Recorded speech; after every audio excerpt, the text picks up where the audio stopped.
the name of the greatest people that have ever trod this earth, I draw the line in the dust and toss the gauntlet before the feet of tyranny, and I say segregation now, segregation tomorrow, and segregation forever.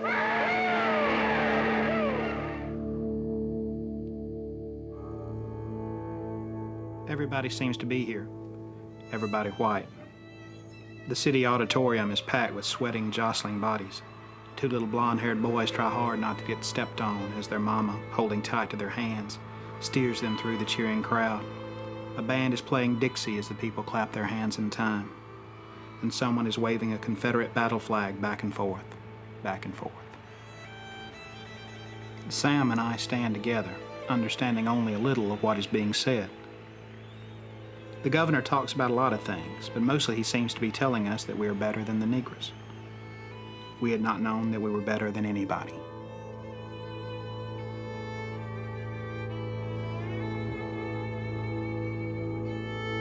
Here's a man of great talents, great skill, great charm, great everything. But it was all focused in the wrong direction, in the pursuit of power for the wrong reasons. That's the great tragedy of George Wallace. How in the name of common sense can you be too strong about segregation? You either for it or you're against it. They're not in the middle ground as I know of. George Wallace caused a lot of suffering and a lot of misery, and I believe a lot of deaths. I don't think the governor owes anyone an apology. How do you blame Governor Wallace, who stands with his traditions and customs and state and defies an entire national establishment? Maybe you can say the cause was wrong, but I think the man in many ways was right.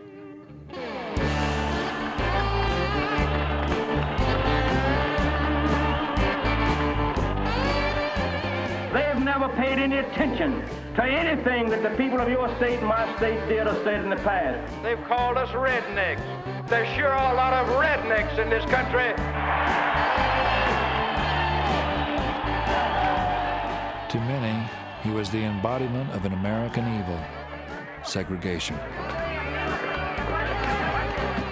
To others, he was a defender of Southern pride and the working man, a politician willing to tell it like it is. When has it come to have racial overtones in this country to stand for law and order? He divided a nation. Why don't you young folks get out of the auditorium? And launched a conservative movement that transformed the country.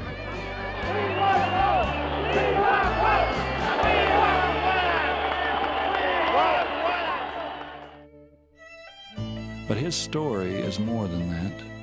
It's the story of a young man trying to do right in a devil's bargain to achieve power.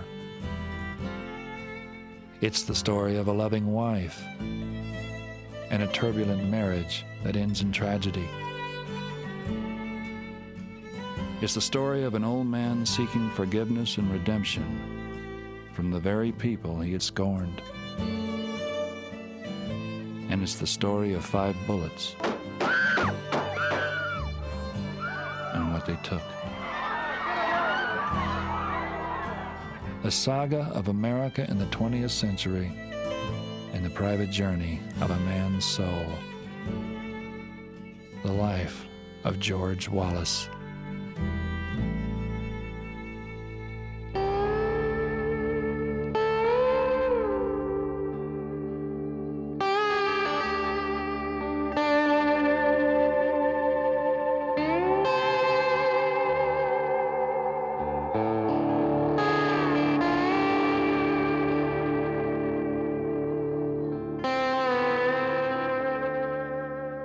We now present Judge George C.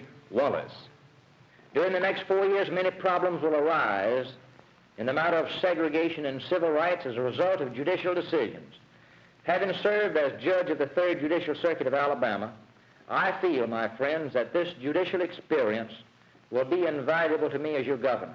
Judge George Wallace was the most liberal judge that I had ever practiced law in front of. He was the first judge in Alabama to call me mister in a courtroom. George Wallace said Mr. Chestnut, and I was almost shocked to hear that. It was so unusual. And I want to tell the good people of this state, as a judge of the Third Judicial Circuit, if I didn't have what it took to treat a man fair, regardless of his color, then I don't have what it takes to be the governor of your great state. In 1958, Judge George Wallace was an Alabama liberal running for governor.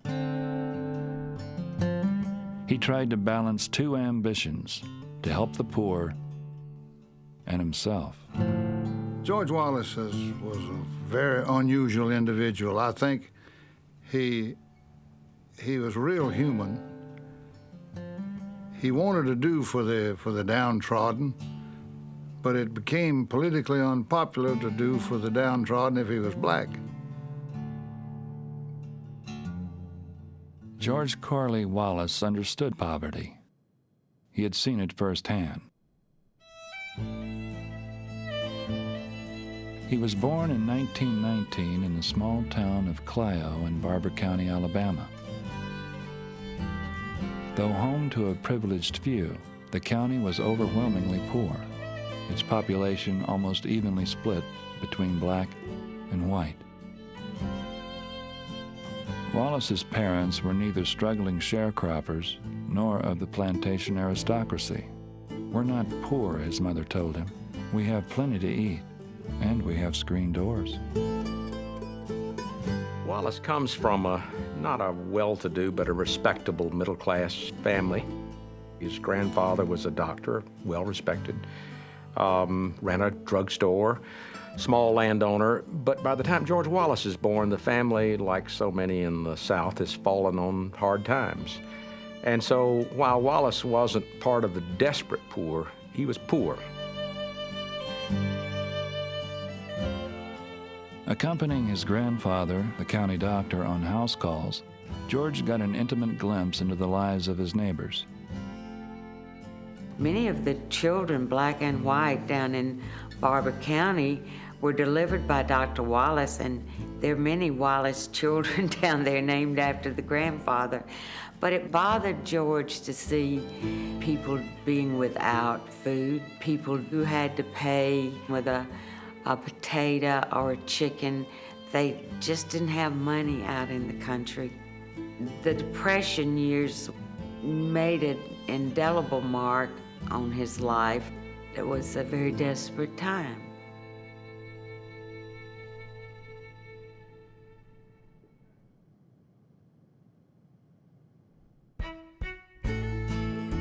Despite the hard times, the Wallace family grew. George was followed by Gerald, then Jack, and 11 years later, Mary Ann. Their mother, Moselle, at one time an aspiring pianist, tempered the family's harsh pioneer-like existence with a pursuit of refinement, classical music, books, and every Sunday, a march to the Methodist church where she played hymns. George's father had a quick wit and a flair for conversation, but also a dark side, an explosive temper and a fondness for the bottle.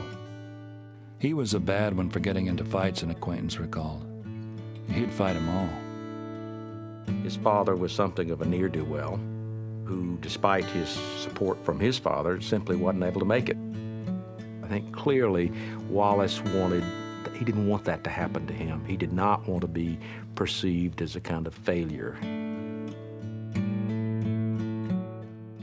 And in Barber County in the 1930s, there wasn't much of a way out of that place if you had ambition, except in politics.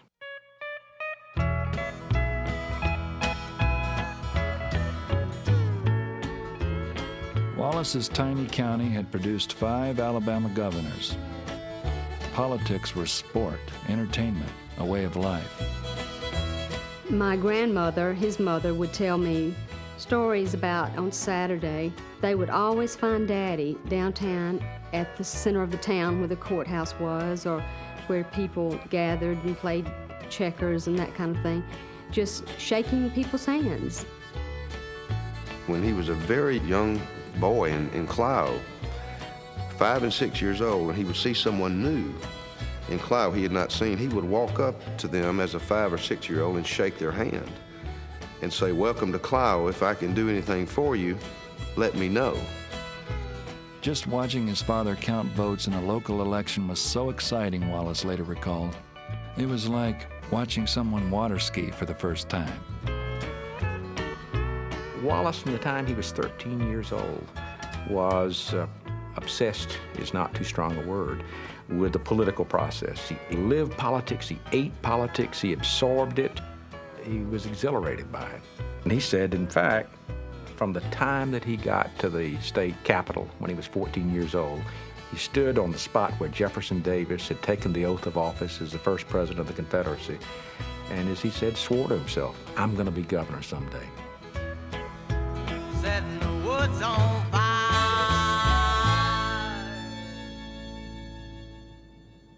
Another Wallace passion was boxing. By his late teens, he was a Golden Gloves champion, 2 years in a row. There's a picture of my father that he took home after winning a bout, and he's throwing a good right hand, and the gentleman he hit in the nose has blood flowing from the punch, and it's just a perfect picture.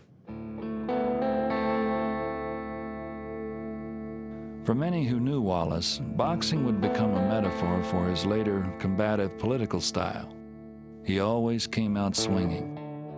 But Wallace would prove a cagier fighter outside the ring, carefully choosing his opponents, often waiting for their first move before throwing a devastating counterpunch. A brilliant and instinctive opportunist.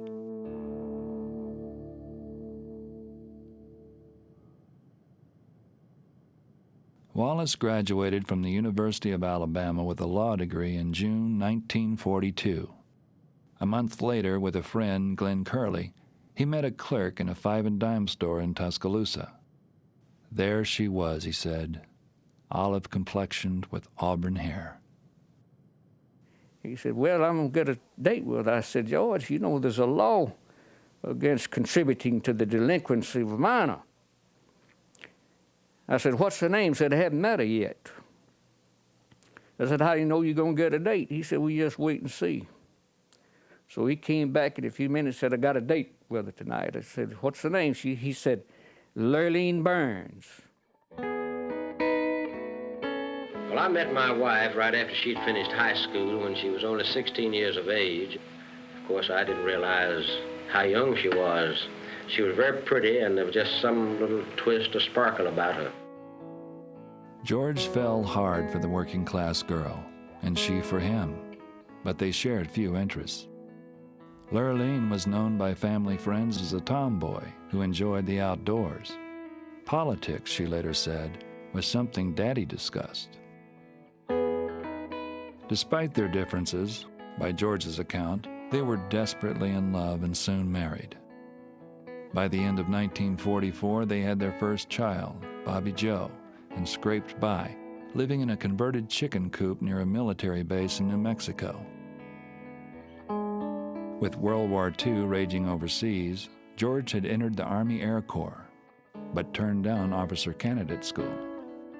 After the war, he reasoned, there'd be more enlisted men voting than officers.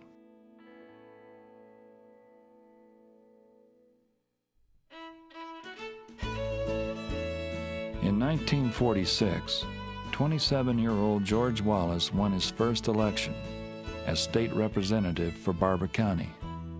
An observer commented, "Hell, George knew every voter down to the chicken thieves." The new legislator was a whirlwind of energy. In his first year, he introduced over 50 bills, many of them programs for the poor, paid for by new taxes on the rich.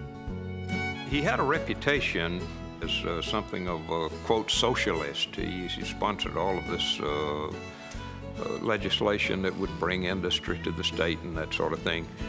But mainly he was identified with the Jim Folsom wing of politics, the very progressive, liberal faction of Alabama politics. Big Jim Folsom, a twice-elected governor, dominated the post-war politics of Alabama. no politician would influence Wallace more. And Big Jim was living proof that progressive politics could lead to the governorship. To Big Jim Folsom, politics was about economic power, to represent poor and struggling working class and even middle class people against elites, against the forces of economic power that he felt like were constantly trying to keep them down. I went to one of his rallies. He had the song, "Y'all Come, Y'all Come." When you say y'all come, that means, that didn't say Negro nor white. He said, y'all come. If you're living in the country, everybody is your neighbor. On this one thing you can rely. They will all come to see you and never ever leave you saying, y'all come to see us by and by. Y'all come. Folsom's "Y'all Come" reflected his steadfast resistance to the siren call of racism. I think he wanted to make adjustments. He was one of the officials that I think were not rabid. He was not a rabid segregationist. He was not a hater. To Big Jim, the poor were the poor, regardless of color, a view the young George Wallace seemed to share. The one thing that Wallace asked Folsom for directly was an appointment to the Tuskegee Board of Trustees, the state's most prestigious black college university. Unheard of that a white man from Alabama, from Barber County, South Alabama, would want to be on that board. And I think that was the real George Wallace. Folsom once said that he thought that Wallace was just a little too far ahead of his time, that he really believed that Wallace was already thinking about the time in the future when blacks would be voting in Alabama, and he wanted to be there on the ground floor. Y'all come, oh, y'all come to see Jim now and then.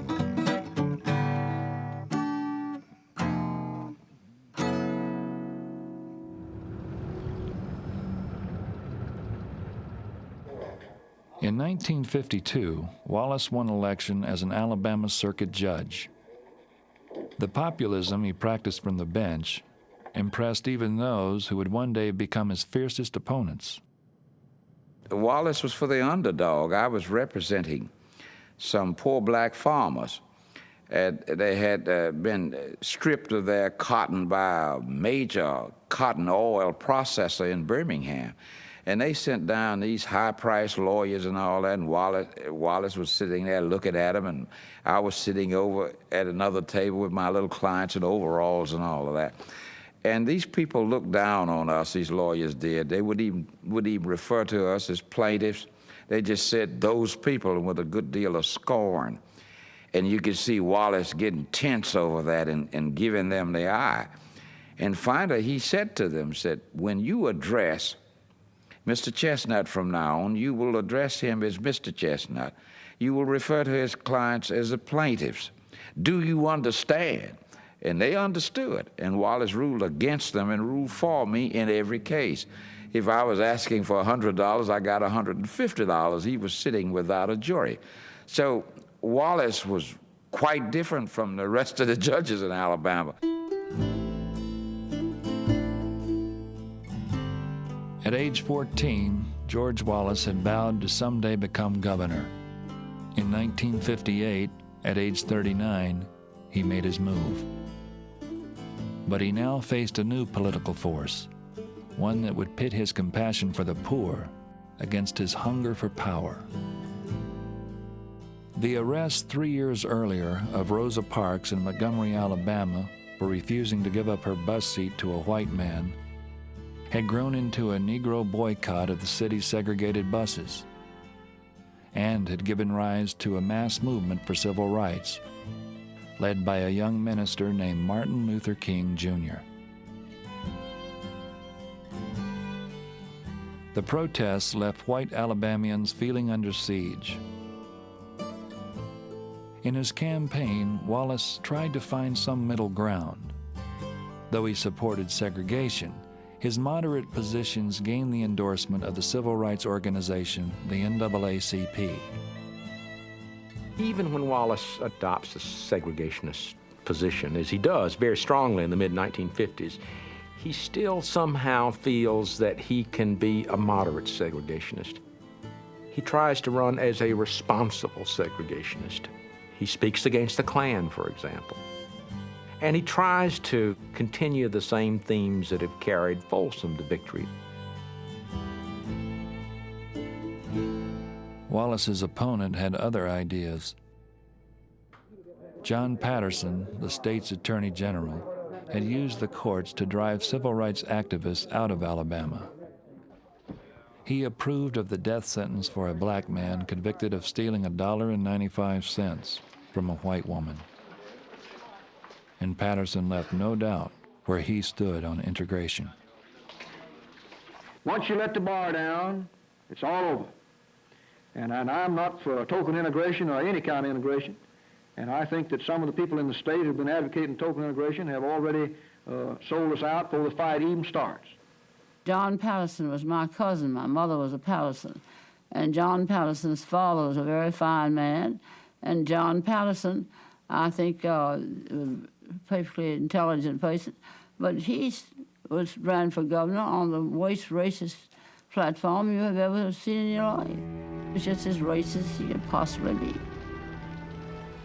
Just before the election, a newspaper exposed close connections between Patterson's campaign and the Ku Klux Klan.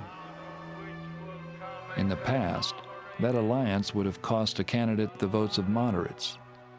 But in Alabama in 1958, the middle ground had disappeared. And I want to tell the good people of this state, as a judge of the 3rd Judicial Circuit, if I didn't have what it took to treat a man fair, regardless of his color, then I don't have what it takes to be the governor of your great state. The final runoff wasn't even close.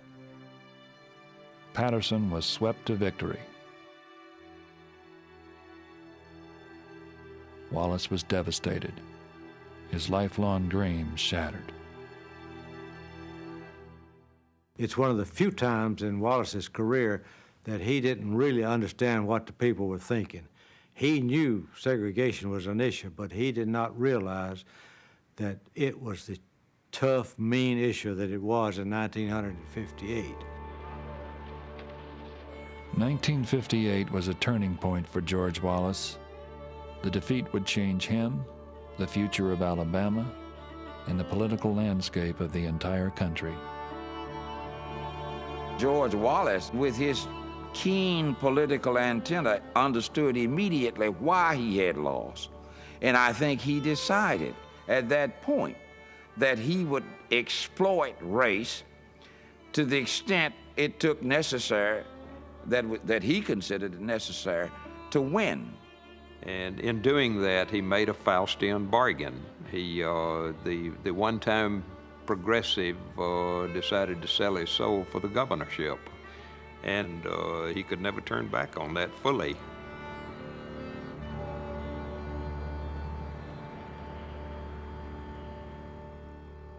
George Wallace came back to the district after the defeat, back to our county, and he asked me would I come over to his office and talk with him. So I did, and he said, "Seymour, you know why I lost that governor's race?" I said, "I'm not sure, Judge. What do you think?" He said, "Seymour, I was out-niggered by John Patterson, and I'll tell you here and now, I will never be out-niggered again."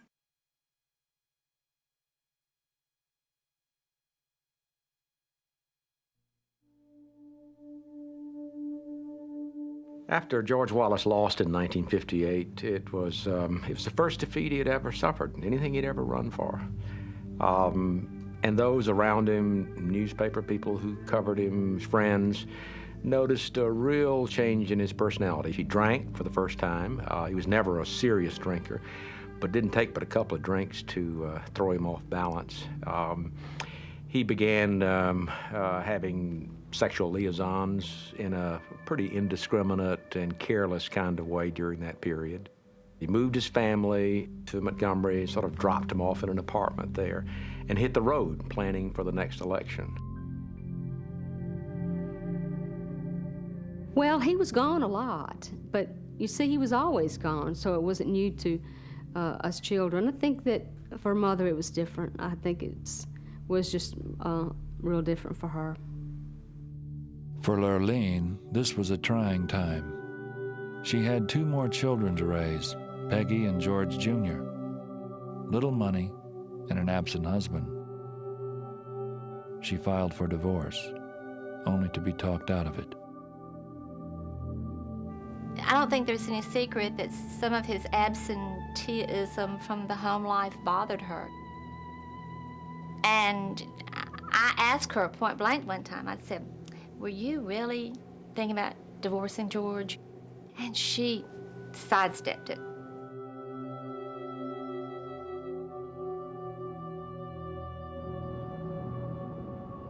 Faced with political oblivion, a desperate Wallace had vowed to win the next governor's race with a new strategy: unbridled support of segregation. Within months, Wallace found a way back into the headlines, though it meant sacrificing an old friend. You know, in politics, in every pursuit, I suppose, luck has a lot to do with it. He couldn't have written a better scenario than the confrontation that came the next year with federal judge Frank Johnson here in Montgomery. Wallace knew Frank Johnson from college, where they had been close friends. In 1959, Johnson, now a federal judge, ordered Alabama's voting records turned over to a federal commission investigating discrimination against black voters. Only one local circuit judge refused to comply.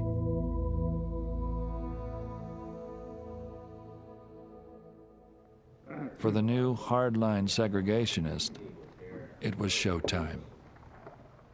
I will not comply, and I will not produce records as requested by this subpoena issued by the Civil Rights Commission here in Montgomery, Alabama.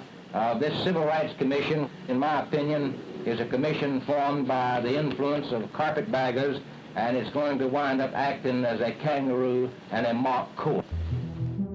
What he wanted, more than anything, was to be found in contempt and be put in jail for a day. That would have been ideal. He'd be a martyr now. He'd gone to jail to protect our way of life. Late on a January night, Wallace arranged to secretly meet his friend Johnson. He says, "Judge, my ass is on a crack." We had a cup of coffee, and that's when he asked me if I'd send him to jail just a little while. It would help him politically. I told him no. If he didn't comply with my order, I'd send him to jail for as long as I could. Wallace found a way out. He avoided jail by giving up the voting records. He had lost, but in public, he claimed victory, insisting he had successfully defied the federal courts. The action today shows that if you resist them to the hilt, they will back down, and they will hunt any way they can to back down. Wallace continued to tell the people and the public that he had defied a federal judge. He hadn't defied anybody, but they believed it. This 1959 attempt to have a second Sherman's March to the Sea has been stopped in the cradle of the Confederacy. Wallace got enormous attention, both within and without the state. He suddenly had become the foremost spokesman to preserve the Southern way of life. Wallace had also found a face to put on the forces of integration. He had created a devil in Frank Johnson, and he began killing that devil. This federal judge had a lot of mean, nasty things to say about me. Why? Because he was mad that anybody would dare question an order of his. I'm the only official in the South that has been tried for standing up for you. You check the record. He would call Frank Johnson a bald-faced, scalawagging, carpet-bagging, no good, no account, integrating liar.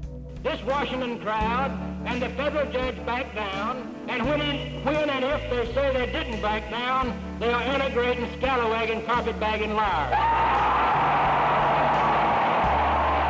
And the people would just go wild. He loved that.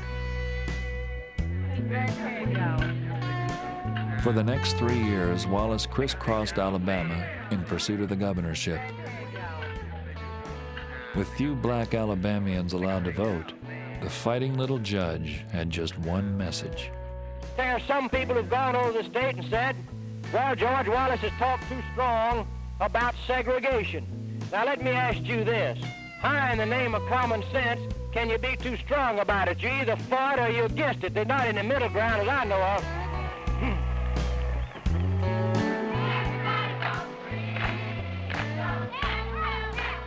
In the early 60s, civil rights sit-ins and integrated freedom bus rides spread all across the South. Angry reaction from whites added more fuel to the Wallace fire. He knew that he could not stop integration, but he knew that that was the issue, and the one issue that he could win on. People ask me a lot of times, was Wallace a racist?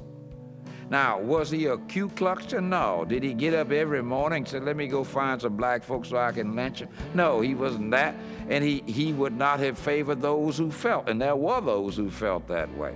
But he could be perfectly reasonable in a conversation with a black person. And he could leave in the next 10 minutes, deliver the most racist appeal that you've ever heard in pursuit of votes.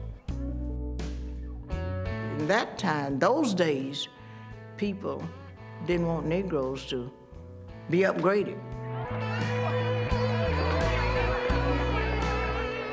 And that's why he hollered.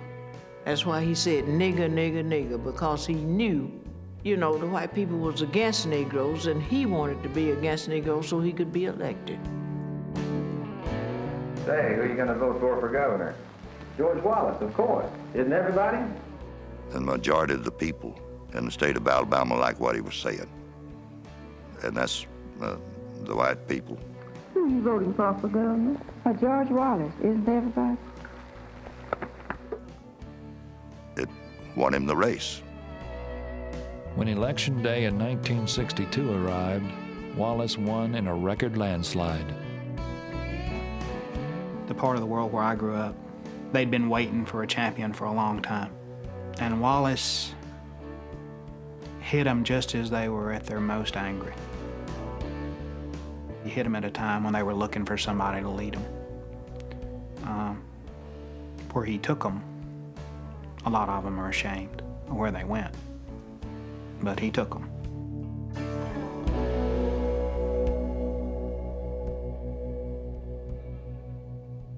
Part of Wallace's success was due to a new fiery, hard-hitting style of campaigning, the result of a new speechwriter.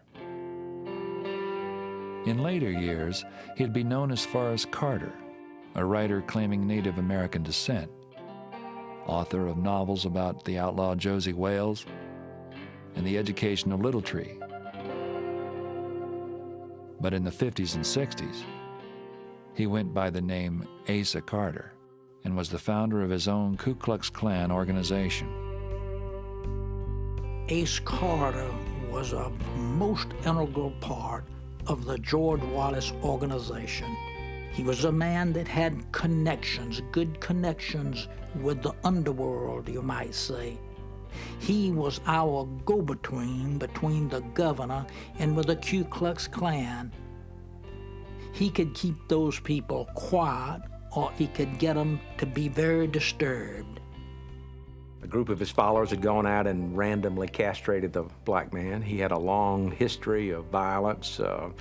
In fact, it's not an exaggeration to call him something of a kind of psychopath. Asa Carter wrote Wallace's 1963 inaugural speech. Words to rally Southern white resistance to integration. Words branded in history with the name George Wallace.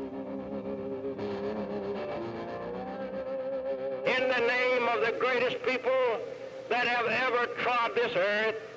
I draw the line in the dust and toss the gauntlet before the feet of tyranny, and I say segregation now, segregation tomorrow, and segregation forever.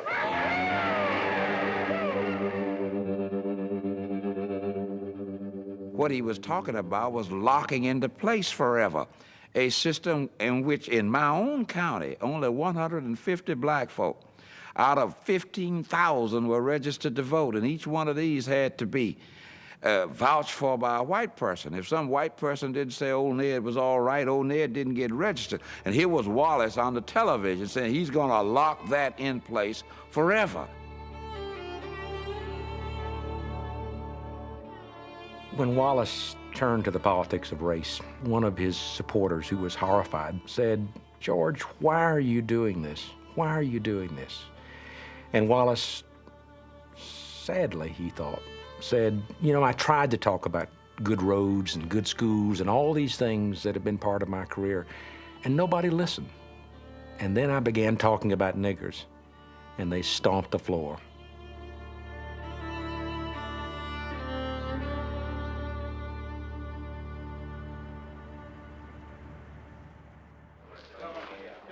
After years of nonstop campaigning, Wallace and his family settled into the relative luxury of the governor's mansion. For George, it was the fulfillment of his life's ambition. For Lerene, it meant finally getting help with the children, including the latest arrival, Lee, from the mansion staff of servants. I'll look after the little teeny one. All right. Bye. Bye. The new governor's early acts reflected his populist roots: free textbooks, new roads, technical schools, and junior colleges all across the state. But while Wallace enjoyed the public appearances, he soon found out that his heart wasn't in the job. Most politicians consider running for office to be an ordeal which has to be endured in order to get the office. But with Wallace, running is the prize in and of itself. When he wins the office, he begins to get bored. He has no interest in administration. He only wants to get elected and hear the roar of the crowd. That's the secret of George Wallace. And one issue, above all, still kept the crowds roaring. Everybody that came out of the office told me that all he wants to talk about is the race issue. I thought surely that he had just used this as a means of getting elected. I thought surely he would do the right thing. But he changed.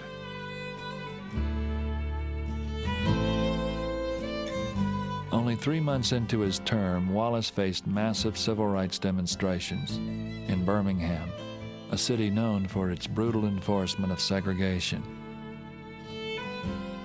The city's response, police dogs and fire hoses, shocked much of the nation.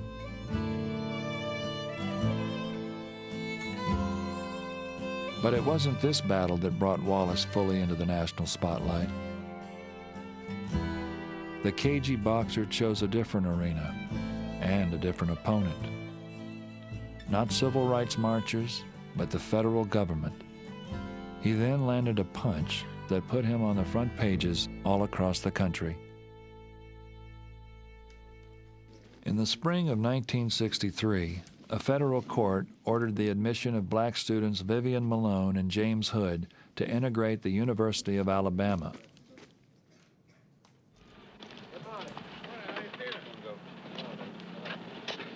In defiance of the court's order, Wallace vowed to block the students from entering the university, even if it meant he personally had to stand in the schoolhouse door. He knew, I knew, and everybody around him knew that the legal battle was going to be lost. But the public relations battle, if we handled it correctly, was going to be won.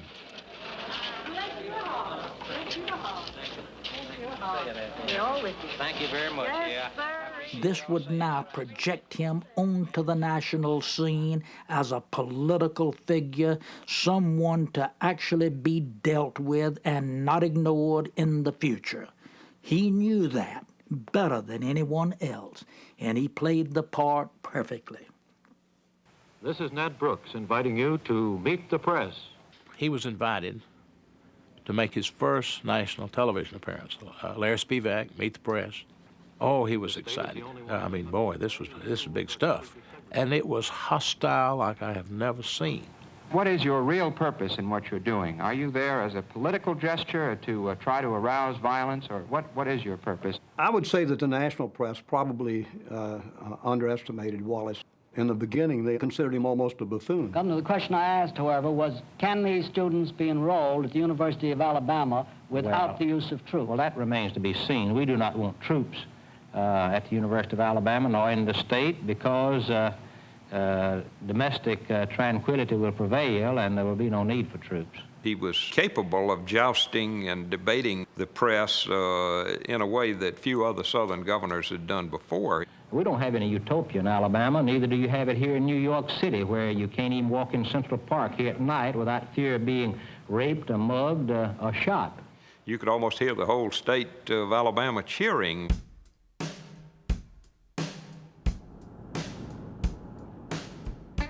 The temperature reached 95 degrees early on the morning of June 11, 1963.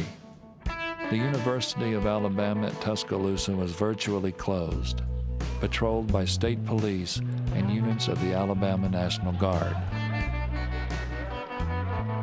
400 reporters crowded around the schoolhouse door, awaiting a confrontation elaborately choreographed by Wallace's aides. At 9:53 a.m., Wallace arrived at the campus. I meet that automobile outside, and I tell him, Governor, when you step out of this automobile, you walk right down that little concrete path there where you see there the news media on your left, the state troopers on your right, all backed up by the National Guard. You move right through that crowd just as cocky as a quail. He walked down through that, stopping for just a moment to say some meaningless word to the press, right on into the door of the auditorium. I maneuver my way around and get inside there, and I tell him, when you see me remove my hat, that is the signal for you to step to the microphone. At 10:48, U.S. Assistant Attorney General Nicholas Katzenbach, under orders from President Kennedy, arrived to enforce the federal court's decision to integrate the University of Alabama. Wallace has the Assistant Attorney General come up, implore, threaten, promise, entreat him. On national television, all three networks, he's able to give this somewhat stodgy, but still very dignified defense of Southern tradition. The unwelcomed, unwanted, unwarranted, and force-induced intrusion upon the campus of the University of Alabama today of the might of the central government offers frightful example of the oppression of the rights, privileges, and sovereignty of this state by officers of the federal government. People had been reading in the newspapers about what an awful man this George Wallace was, and then they saw him. Millions of Americans saw him, and they saw somebody who was reasonably dignified, who gave at least a reasoned argument in favor of states' rights. He didn't mention race at all. You are going to stand in that door? That's correct. I stand upon the statement. Stand upon that statement. Governor, I'm not interested in a show. I don't know what the purpose of the show is. Comb your hair and paint and powder. You act proud and I'll act prouder. You sing loud and I'll sing louder. Setting the woods on fire. By late afternoon, the show for the national media was over. President Kennedy federalized the Alabama National Guard. The Guard commander asked Wallace to step aside, and he did. No violence marred the day. Through his contacts with the Klan and a public appeal, Wallace had maintained calm.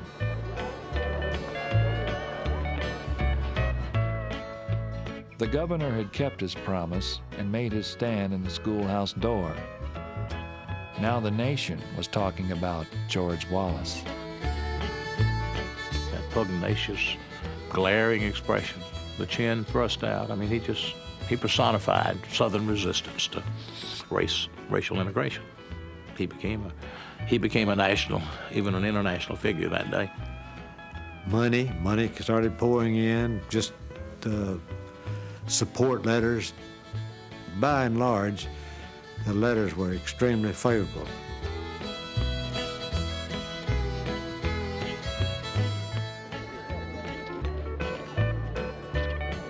Like the fight with Judge Johnson 4 years earlier, no one seemed to notice that Wallace had lost.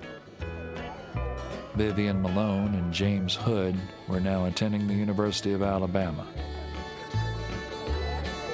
Setting the woods on fire. When I look back on that schoolhouse door situation, I think indulging Wallace into this play acting sent the wrong message, gave encouragement to the wrong forces, and set off a chain of things down there which disgraced this state for a long time to come.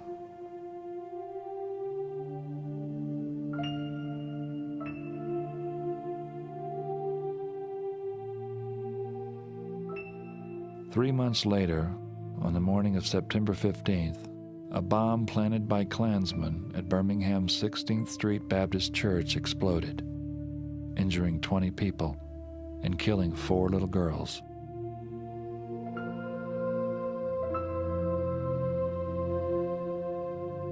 The governor said things and did things which caused these people to feel that they were aided and abetted by the highest officer in the state. The murders of yesterday stand as blood on the hands of Governor Wallace. When 4 little girls are killed, of course he didn't want that to happen. But you can't get away from the consequences of your action. It's not what he intended that, in the last analysis, is important. It's that reckless disregard he showed that led to these events.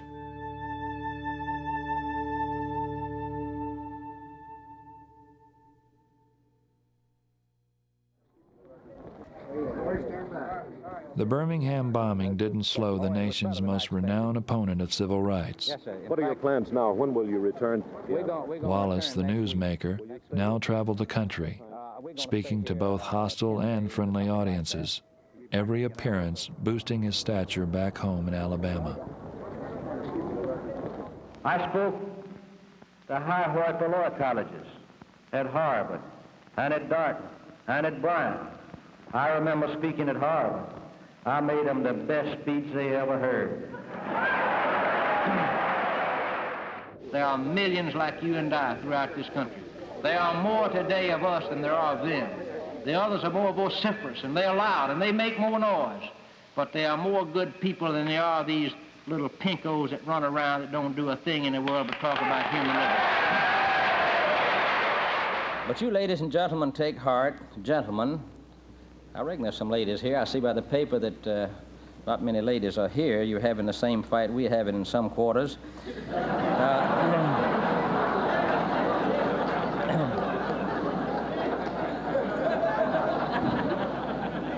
But it's very bad for the folk to try to destroy your traditions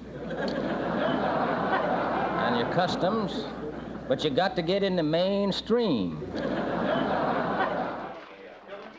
Wallace's rhetoric in the North built on his successful stand at the schoolhouse door.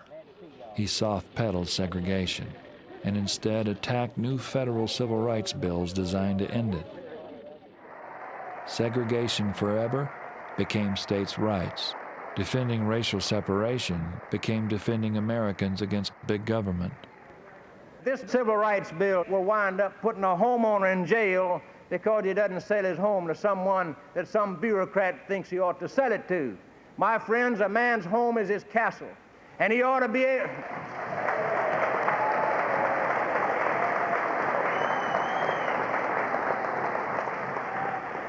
And he ought to be able to sell it to people with blue eyes and green teeth if he wants to. It's his home. By this time, he had begun to learn to speak in his so-called code words, in which he would never, ever use race, and in fact would even say that we're not talking about race. We're talking about merit and someone taking your job. But there was no doubt what he was talking about. People began to say, hey, this issue of racism and concern about the blacks is not just limited to south of the Mason-Dixon line. It's up here too. But he was the first to sense that. He knew there was a racial problem, not just in Alabama and Mississippi and Louisiana and Georgia, if you please, but all over the country. And he took advantage of it. There were at least 100 Confederate flags being flown in the Serbian Village Hall in South Milwaukee. And you know that band played Dixie. Even the Milwaukee Journal had to report this. They played Dixie and 3,500 people stood and sung it in Polish. And I tell you that Dixie sounds good being sung in the Polish language. Of course he plays upon race. In many communities where there is racial conflict between black and white working class Americans, it's very intense. But you can't explain Wallace's appeal to these people simply on the basis of their racism. Wallace, as a lifelong outsider, taps into working class and ethnic Americans, into their feelings of resentment, of anger, of frustration, of being on the outside, that the only people that politicians are concerned about are minorities. The Alabama governor had stumbled onto a new constituency of Americans alienated by the civil rights movement. In 1964, Wallace saw an opportunity to demonstrate his growing popularity.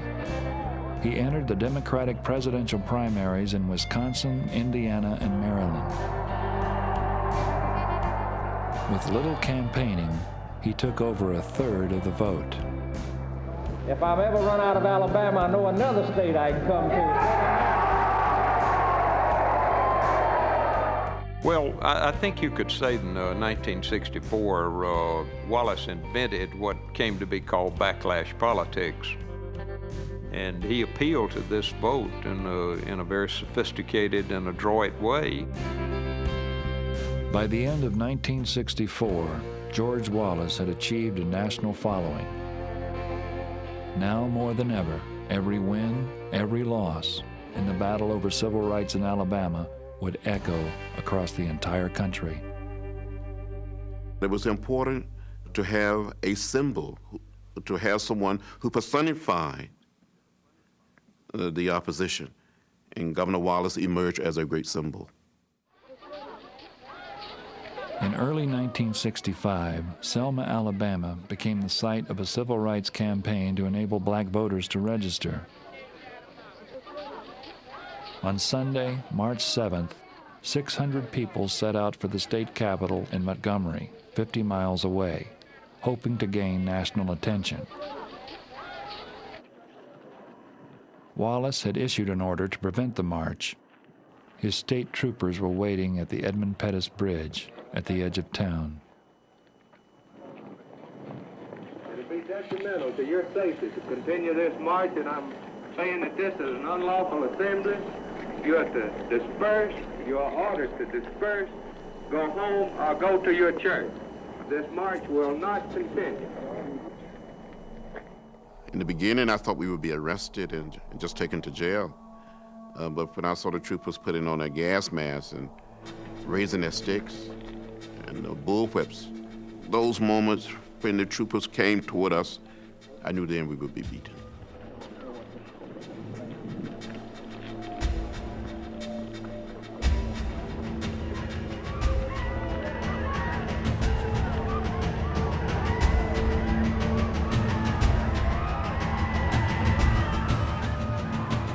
The events of what would be called Bloody Sunday were witnessed that night by a horrified national television audience.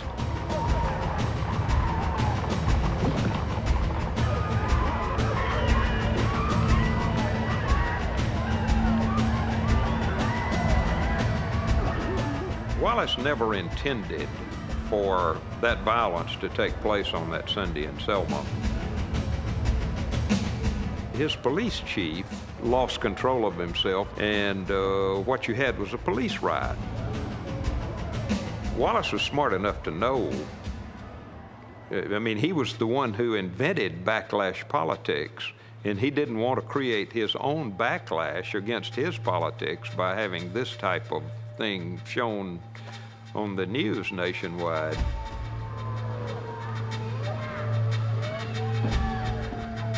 Wallace was as mad, I believe, as I've ever seen him. He is a very sensible man. He knows that things like that hurts his political image, even in the state of Alabama.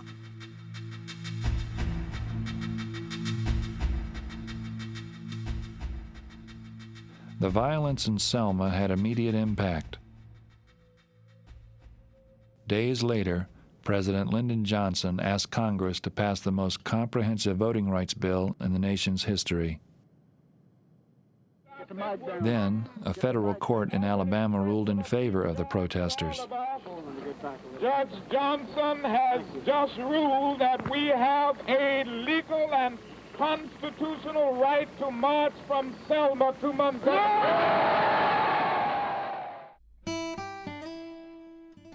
Judge Frank Johnson, the old friend Wallace had vilified to rekindle his own political career, had issued the ruling. This time there was no doubt who had lost and who had won. On March 21st, thousands of marchers from across the country set out from Selma, arriving at the steps of Wallace's state capitol in Montgomery 4 days later. The great outpouring of press, the great outpouring of people of stature from all areas of the country that got into the march, I think showed all of us around Wallace that Wallace had lost that battle. You could look out George's one in the governor's office and see it. Of course, everybody knows Martin Luther King was a great speaker. And I said, Wallace, you see, if you could speak like Martin Luther King, you'd have all them people following you and you might amount to something. Wallace's aides joked that he was looking at the inauguration crowds of the future. They were not far from wrong. Over the next decade, hundreds of thousands of black voters would register in Alabama and millions more throughout the South. Wallace's stubborn opposition had contributed mightily to the civil rights cause. By making an issue of the Civil Rights Act of 1964, and particularly the Voting Rights Act of 1965, his politics and his opposition to it, in effect, helped those bills be passed. They could be called the Wallace Acts of 1964 and 65. Wallace had lost on civil rights. Now he was about to lose the thing he cherished most. The governor would soon be forced out of office.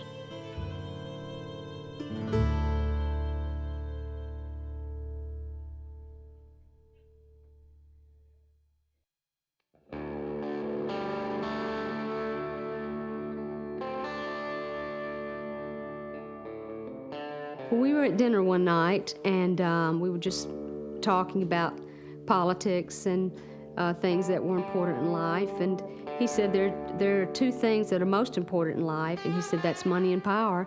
And I don't care for money. He loved the power.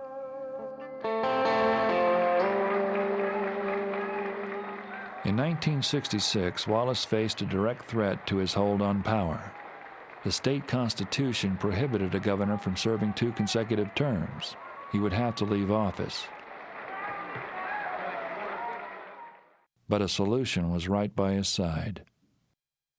He came up with this idea of running his wife as a surrogate governor. It had happened once before out in Texas when a colorful couple called Ma and Pa Ferguson had pulled off this same sort of scam. Of course, the newspaper and the press tried to show that he forced her to run. But when it started, George didn't think she had a chance, and he said, this state's just not ready for woman to be governor.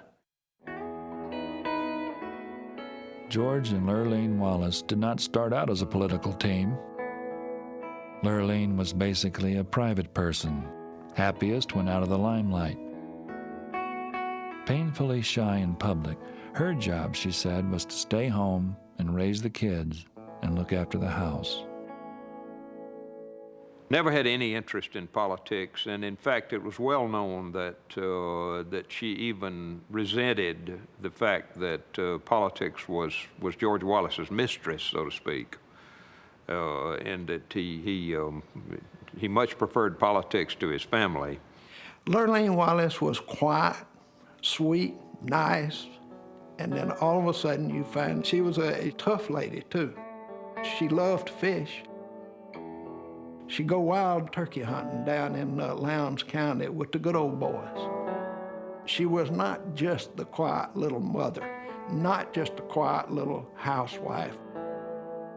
Although I disagree with so much I've seen about her that painted her as somebody who was not assertive, she was assertive, as somebody who didn't have a sense of humor. She bubbled and she giggled and she had all this sense of humor. But the part that did paint her as someone who stayed in the background was true. She was reserved. She didn't have experience. You would have had to have felt scared. But I think it was something that she was willing to do for him. She knew how much this meant to George. So one time I said, "Lerene, why did you do this?" And she said to me, "I did it for George." She was very loyal to him when maybe she ought not have been as loyal as she was. The decision to run had been made under difficult circumstances. Doctors had discovered Lerene had cancer. In the coming years, many would question whether George, pursuing his own ambitions, had pushed his wife into running.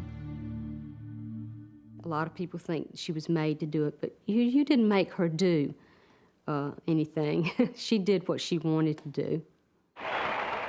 45 days after major surgery, with her doctor's assurance that the cancer had been caught in time, Lerene made the announcement. Ladies and gentlemen, I will be a candidate for governor of Alabama.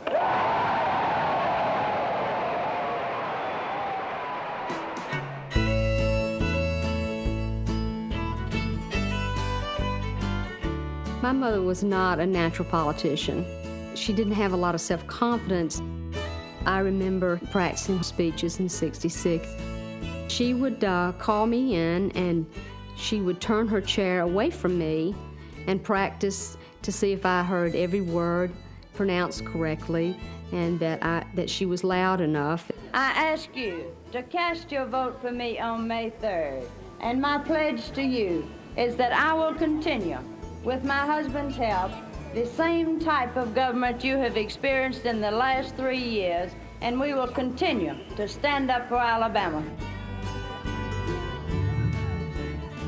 In the course of the '66 campaign, she did seem to rather warm to the job of running, and she could make a fairly decent speech on the stump, but it was always a speech of about 2 or 3 minutes, and it would always end up with something to the effect that I am gratified to be the instrument by which my husband can continue his governorship of Alabama, a very demeaning sort of thing in retrospect. But once she started running, she started becoming her own person more and more and more. She started thinking about mental health. She started thinking about school education that she would be in charge of when she became governor. She started adding to her speeches each time until those speeches were her personality. George called me and said, you know, Lerene's really going over good. Lerene was a type that everybody liked. I don't think nobody disliked Lerene, women or men. Working-class whites, farmers, and factory workers recognized Lerene Wallace as one of their own, and they pledged their support. She told me one day, said, I didn't know so many tobacco chewers and snuff dippers in Alabama, and I think I've kissed every one of them. It was one of the best times of her life. She truly came across as a loving, compassionate person. My mother has been gone for 30 years, and there's not a day that goes by that someone does not come up to me and say how wonderful she was, or how much they loved her, or how much they admired her. The 1966 Alabama election for governor would be remembered for another reason.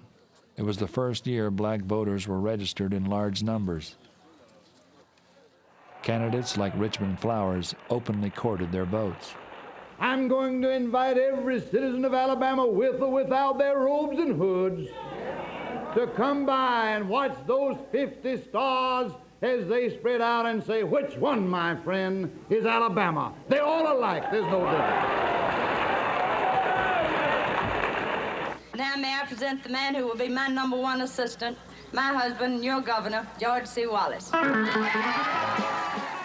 The large number of new black voters wasn't lost on Wallace either, as he chose his targets. We'll use the power and prestige of the governor's office to try to awaken the American people to the trends that are rampant in our country. A trend that says we must fight the communists in Vietnam, while at the same time the communist-controlled beatnik mobs in the streets influence national affairs in Washington, D.C. Everybody disagrees with him as a communist. I'll tell you why he has removed his vengeance from the Negro and turned it to the communists. It's just this simple, friends. There are not 238,000 communists registered to vote in Alabama.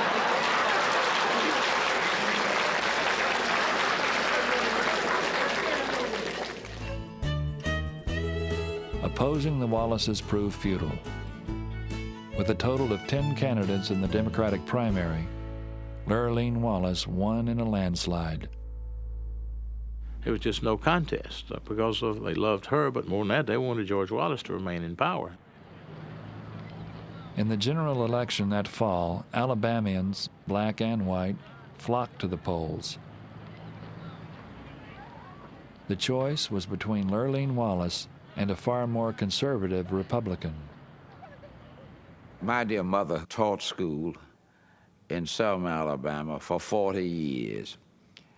And she had announced that she was going to vote for the Wallaces, as she put it. And I said, you must be out of your mind. You can't do that to me. I'm known as one of the leading civil rights lawyers in the South. How can my mother be voting for George Wallace? And she said, look, George Wallace has built trade schools all over this state. George Wallace has raised the salaries of teachers 3 times in a row. That had never happened in her lifetime. She said, look, we have free textbooks in the schools. And look at the cad who's running against George Wallace. She said, I don't care what my son is, I'm voting for George Wallace. And she did.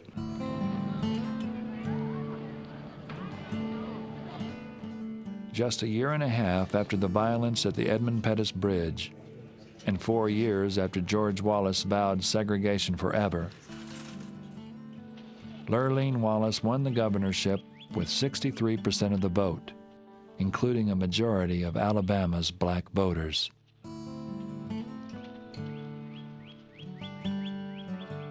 Once she became governor, she occupied the governor's office, but the real governor's office was just across the hall where George Wallace sat. One time, Lerene burst out of the governor's office unexpectedly and said, where's the governor?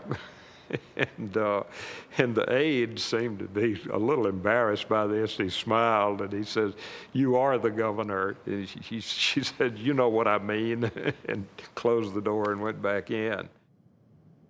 As governor, Lerene Wallace pushed for reform of mental health facilities and for expansion of state parks. And as long as she remained in office, George Wallace had a hammerlock on the government of Alabama. His power was just complete and total and absolute at that point in Alabama. To a fault, I mean, it was almost frightening how powerful he was. You just didn't cross George Wallace. He created a climate of hysteria almost, in which no one could challenge Wallace. There was this atmosphere that just covered the Capitol, that anybody who was not a part of the Wallace team was on the outs. You know, you just didn't belong there. I later asked one of the Wallace people, why in the hell did y'all try to browbeat everybody who comes around? He said, man, we were using our power.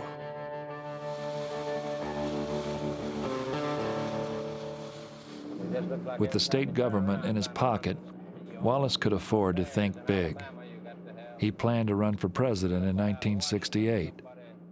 And there was already an ample source of campaign funds, kickbacks from state contracts, collected by his finance director, Seymour Trammell. I was George Wallace's hatchet man. And also, I was George Wallace's son of a bitch.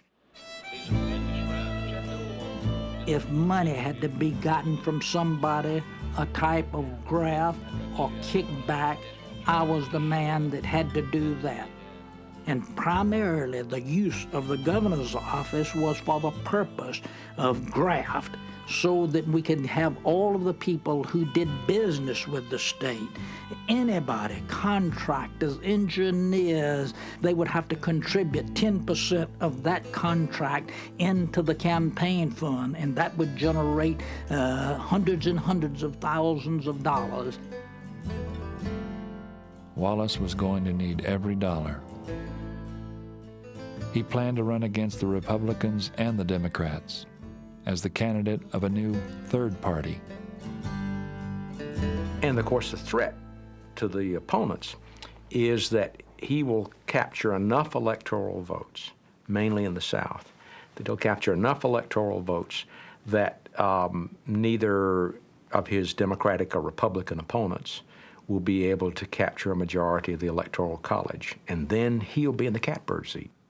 He'll be in a position to dictate to either candidate, all right, if you support me on the following issues, then I'll deliver the presidency.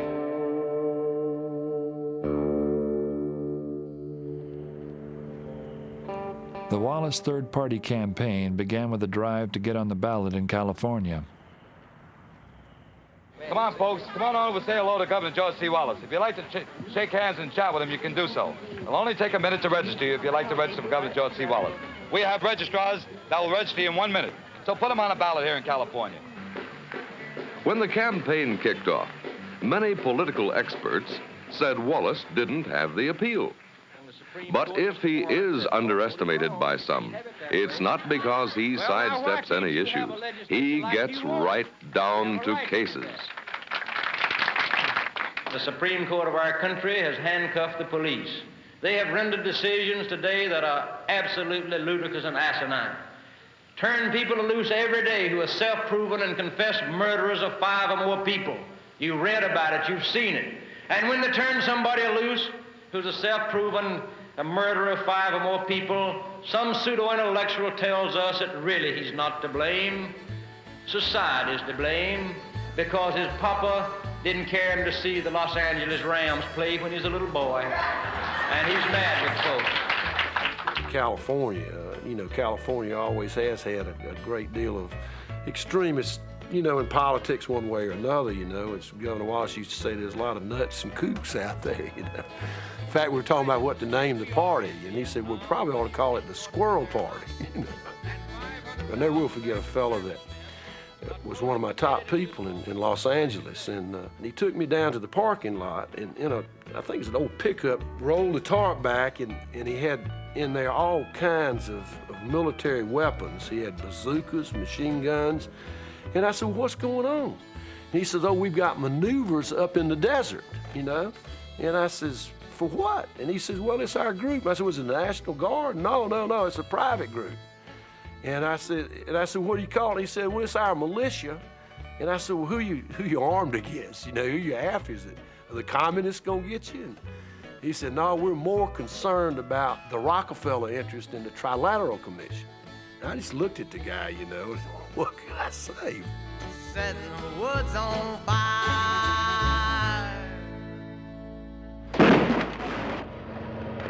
Hey, send a couple more guys. Wallace had begun his run for the presidency in a season of civil unrest. When an assassin took the life of Dr. Martin Luther King in the spring of 1968, America's cities erupted. It was a situation ready-made for George Wallace. But as he rode the deepening storm, with political advantage growing each day, tragedy struck at home. I don't think that when Lerene ran for office, she had any inkling that she was going to have a short time to live. Once it was diagnosed that it was cancer again, she was an optimistic person, but she was very grounded in realism. She was not bitter. Of course, as all mothers, one of her great regrets was that she realized that she would not live to see Lee, because Lee was 6, and to see her grown into her teens anyway. She said, if I could just see my children grown up, everything else would be all right. We had watched her health decline steadily for many, many months. She did come home from the hospital on April the 13th. They let her come home because that was my little sister's birthday. She did come home basically to die.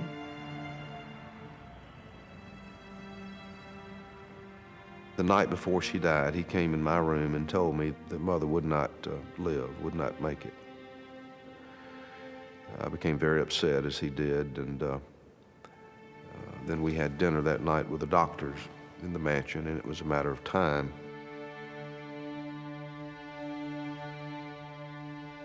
She never came out of her coma, and we sat with her for several hours, and then we all gathered around the bedside.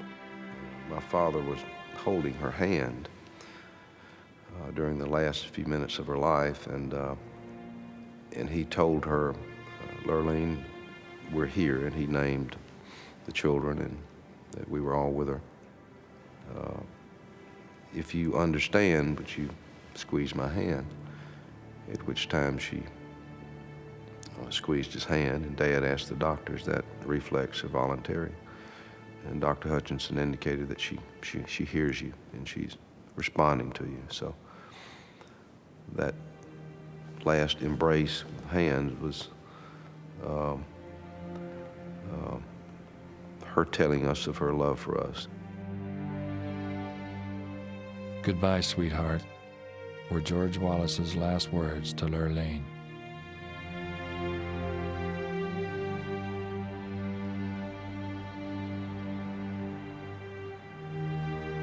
It was a state funeral. She lay in state in the Capitol Rotunda overnight, and people were lined up all the way down Dexter Avenue to get into the Rotunda. It was huge.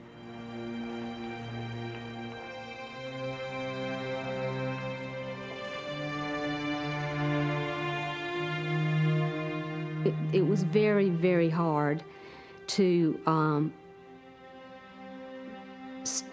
stand there at her casket in the rotunda of the Capitol while all of these people are around you and you're having to view her with no privacy.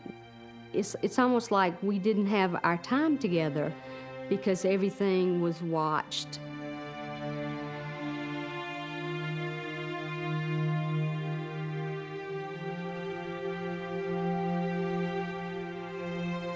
I remember driving to the cemetery with my father, and he told me at that moment, the day of the funeral, he said, you don't understand it now, but as years go by, when you understand the depth of affection people have for your mother, that will help sustain you in many ways, and it really did. Knowing that so many people felt for her so deeply helped sustain us and give us strength.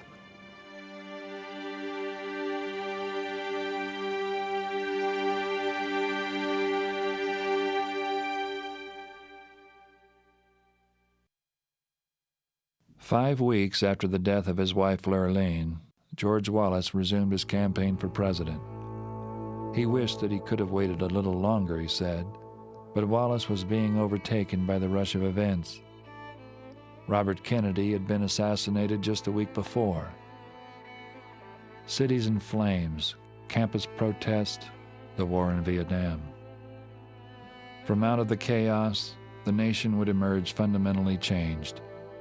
The liberal impulse that had dominated politics since the New Deal would give way to a new conservatism. In 1968, the man in the eye of the storm who set the new agenda, law and order, the danger of big government, and in the minds of many, the politics of race, was a third-party candidate for president, hoping to deadlock the election. Look, America, take a good look. This was done by anarchists, revolutionaries, the Molotov cocktail set. Ask yourself, why are the anti-American, anti-God anarchists also violently anti-Wallace? Want to get rid of them? Then don't waste your vote on those who encourage the sit-ins and illegal marches. Vote for a law-abiding, God-fearing America. It takes courage. Wallace has it. Do you? The Negro, no doubt about it, has got out of hand. And I think Wallace will enforce law and order. And this is one thing that the people are concerned about. It's dangerous for people to even leave the doors unlocked. You have to lock your doors. And it's a sad day in our country that you cannot walk even in your neighborhoods at night or even in the daytime, because both national parties in the last number of years have kowtowed to every group of anarchists that have roamed the streets of San Francisco and Los Angeles and throughout the country. And now they've created themselves a Frankenstein monster, and the chickens are coming home to roost all over this country. I think he knew very well in his very heart and soul what he was doing. Governor Wallace was a cold political opportunist, and he used the question of race to fan the flame of division in order to seek a political goal. Race and being opposed to the civil rights movement and all it meant was the very heart and soul of the Wallace campaign. I mean, that's what it was all about. And I remember I was in a little town in south central Massachusetts called Webster. I went to the Polish American Club, and the manager says, well, when Governor Wallace is elected president, he said he's gonna line up all these niggers and shoot them, isn't he? And I said, oh, hell no. You know, I was being honest with him. I said, he's just worried about agitators and things like that. This guy was dead serious. What do you think is the biggest attraction that Wallace has? Common sense and easy to understand language. He can talk to the American public without making a complicated situation out of anything. Wallace's great trait was to cut through the political malarkey and to speak clearly and succinctly in language people could understand. I remember in 1968, Nixon was saying, you know, using diplomatic, political, and other skills, we will end the war and win the peace in Vietnam. And we had this formulation. Wallace got up there and said, win the war or get out, which is, in retrospect, exactly what we should have done. One or the other. And people understood that. We've got some professors in this part of the country who are today calling for communist victory. And they say that's free speech. But they mean free speech only if you let them speak. They don't want anybody else to speak. And I tell you, Governor Wallace used to just love to use the long-haired hippie agitators, the folks who were out in the front lines of the civil rights movement, the anti-war movement. I love you too, I sure do. Oh, I thought you were a she, you a he, oh my goodness. The folks that he felt like his constituency just really disliked the most, you know.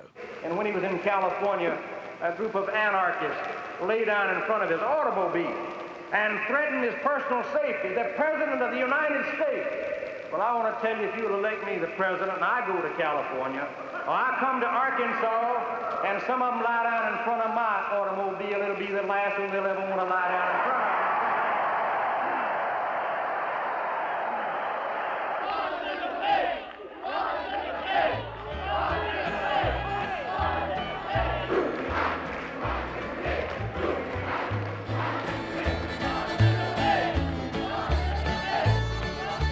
want to say again what I said in the beginning.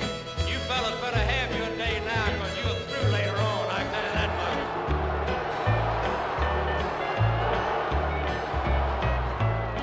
much. That would be the kind of pictures that we would want. Well, just keep on. You get me 1 million votes every time you show up, I tell you that much. When that would be on television, and particularly back home in the South. Come up here after I've completed my speech and I'll autograph your sandals for you. People would just want to just leave the cotton fields early in the afternoon and get to the television and send whatever dollars they had right into the campaign headquarters.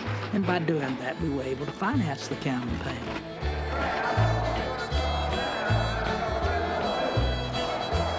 Why don't you young folks get out of the auditorium?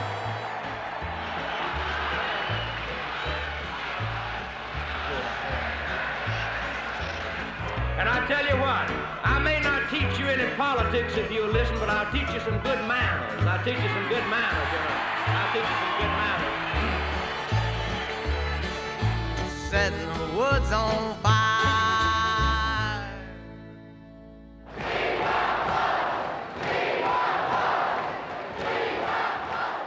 He was one of the few candidates that in my experience, that people would literally fight you over. They would hit you with their fist. I mean, the feelings were intense.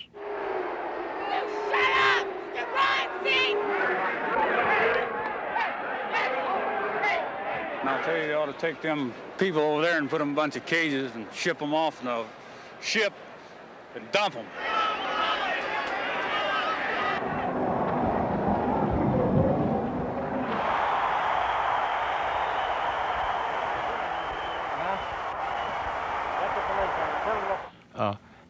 He was himself the boxer, the fighter. Well, if you've ever seen George Wallace on the stump, you know that the fists are swinging, and sometimes it's open hands, but most of the time it's that fist swinging to stress a point, and he was very good at it. They've never paid any attention to anything that the people of your state and my state did or said in the past. They ignored us and looked down their nose at us and called us everything under the sun. And I'm sick and tired of it, and I resent it, because I feel that the people of our region are just as intelligent and refined and cultured as the people of any region of the United States or the entire world, and that's no reflection upon the people of any other section of our country. Day after day, white Southerners looked at the television, and what did they see? They saw a kind of morality play in which there were the heroic civil rights activists and these horrific, bestial, violent white Southerners. And now you have George Wallace standing up for America, he says, but really standing up for white Southerners. Yes, they've looked down their nose at you and me a long time. They've called us rednecks, the Republicans and the Democrats. Well, we're going to show them there sure are a lot of rednecks in this country. A lot of Southerners are very tired. Back then and now of having people assume that because we talk slow that we're dumb. And, Wallace both exploited that and attacked it at the same time. God knows he didn't carry a message out of the South to these places that many of us are particularly proud of now. But at least for a while he got in their face. And I said, if you can't distinguish at your law school between honest dissent and overt acts of treason, you come on down to Alabama to a good law school and we'll teach you some law down there. And in that sense, he becomes the champion of the white South. It doesn't matter that he loses. He loses in '63 against the Kennedys. He loses again in virtually every confrontation he has. But white Southerners are used to that. Since the Civil War, they've always lost. What is important is not so much winning as it is being a fighter, standing up, defending your rights, showing how tough you are, and in a sense, getting Americans to respect you. And in school lunchrooms throughout the country where public funds are involved, they've held that as a result of this decision that little children cannot even bow their heads and say, God is great, God is good. It violates the Constitution, they say. Well, who ever heard of any such interpretation of the Constitution of our country? Those are the things that the average man in this country is sick and tired of.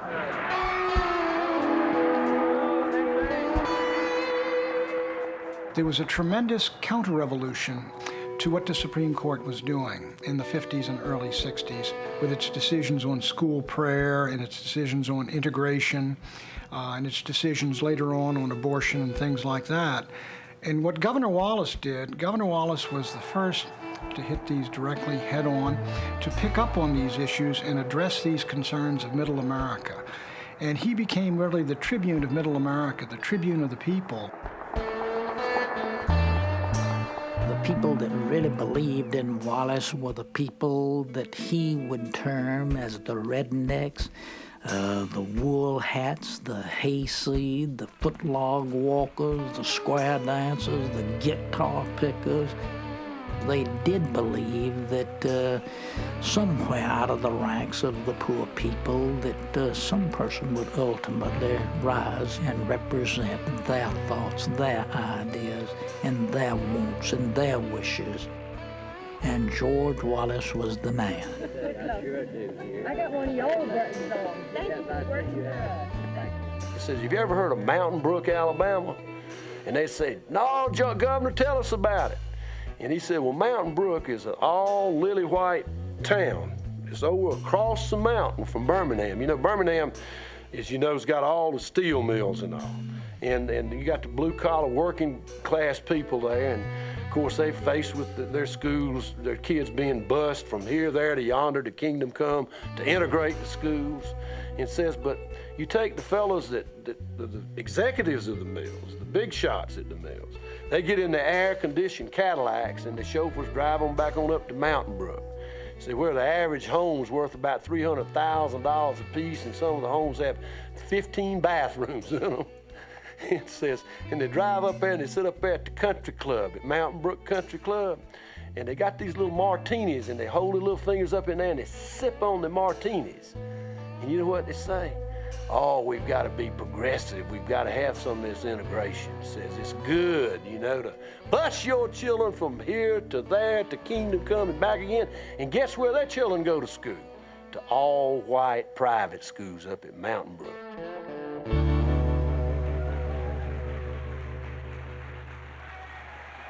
And George Wallace forces Americans to look at the arguments that he has simply because of the political power that he gradually accumulates as the electorate moves up from 8% to 10% to finally, by October of 1968, about 23% of the American voters say they support George Wallace for president.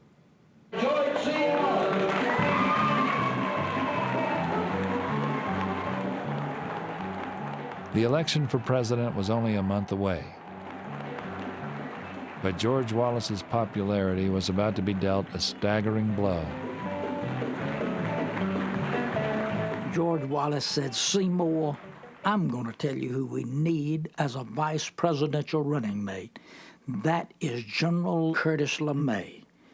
Because just think, Seymour, we can get all of the veterans voting for us. A former Air Force Chief of Staff, General LeMay was a favorite of the political right. But his blunt manner, especially on the subject of nuclear warfare, had earned him a reputation as a loose cannon. With the outspoken general at his side, George Wallace introduced to the national press his choice for vice president. General LeMay spent 37 years in the service of his country. One of the outstanding characteristics that I admire greatly is his willingness to speak his mind. Well, about the first or second question out of the box was from Jack Nelson, who represented the L.A. Times. I asked General LeMay about his statements concerning dropping the H-bomb, you know, in a war. Anticipating such questions from the press and fearing a potential gaffe, Wallace's staff had carefully prepared LeMay. We spent the night with LeMay telling him, stay off of nuclear warfare and those type of things. If you get asked a question like that, fluff it off and say that has nothing to do with George Wallace and me running for president and vice president. But the trait LeMay and Wallace shared, of plain speaking, was about to go nuclear. What would be your policy in the employment of nuclear weapons? Well, we seem to have I'll take the nuclear weapons section first. We seem to have a phobia about nuclear weapons. He was drawn into a long conversation about nuclear weaponry and the tests that had been done with the hydrogen bombs out in the South Pacific and so forth. Now, the rats are supposed to be vaporized inside this fireball, but the rats out there are bigger, fatter, and healthier than they ever were before. And Governor Wallace was standing over on the side kind of looking and just kind of shrinking up, and you could tell he wanted to get out of there. I don't believe the world will end if we explode a nuclear weapon. And on the other hand, I don't want to explode one unless we have to. As a matter of fact, I don't want to stick the rusty knife in anybody's belly until I have to either.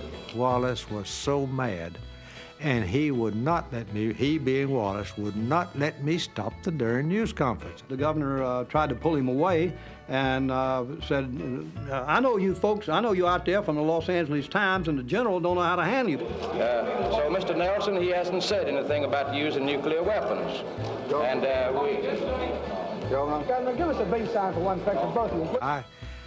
I could have got it stopped and moved on, but Wallace would not let me do it. let General LeMay answer. General LeMay would be glad to answer your question. And the general, he decided that he was not going to be denied his opportunity in the Sun, and so, he continued to answer a couple of questions. If I found it necessary, I would use anything that we could dream up. Anything that we could dream up, including nuclear weapons, if it was necessary. Possible to win a nuclear war, a general nuclear war? General, we've got to go.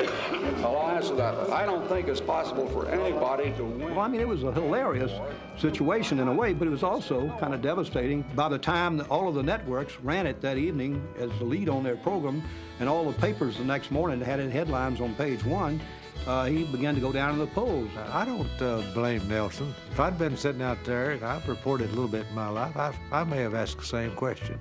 It was funny, really, when it was all over a year or so later. It wasn't very funny that day. The press conference earned Wallace and LeMay the nickname the Bombsy Twins. Voters who had been cautiously leaning toward Wallace began slipping away. I look swell, but you look sweller, setting the woods on fire.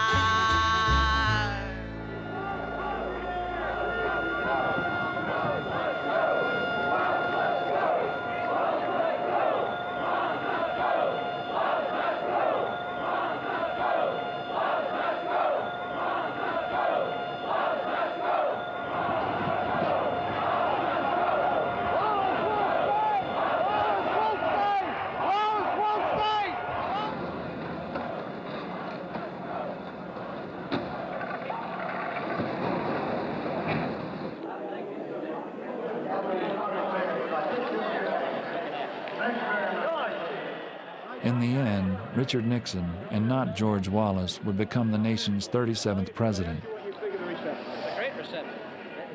But Wallace, who had received over 10 million votes and carried 5 southern states, had come close to achieving his real goal, deadlocking the election. With a shift of less than 1% of the vote in just 2 more states, he would have had enough electoral votes to throw the election into the House of Representatives. Wallace would have been the kingmaker, delivering the presidency to the party most willing to embrace his issues.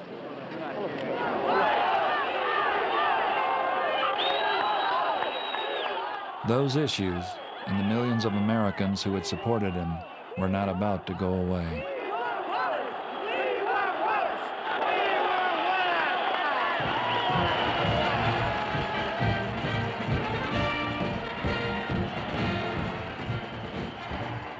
In 1968, it is true that the heart of his support remains in the South.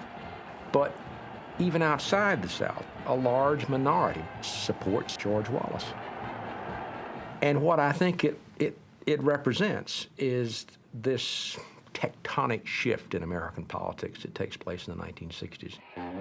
Race riots, the backlash against the Great Society programs, the divisions that are exposed by the war in Vietnam.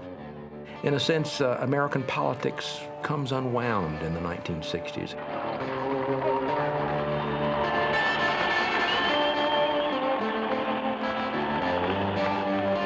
Whether it's through intuition or luck or simply being in the right place at the right time, George Wallace always seems to anticipate this. If you'll sit down, ladies and gentlemen, I can drown that crowd out. If you'll just sit down, I'll drown them out. Yes. All he needs is a good haircut. If he'll go to the barber shop, I think they'd cure him. He's the first one, in many cases, to raise these issues, to speak bluntly, frankly. That appeals to a large minority, and it's always a minority, but a large minority of Americans who finally say, we have a politician who's not going to give us some mealy mouth on the one hand and on the other, but he's going to tell it like it is. Even if it's offensive to some people, so what?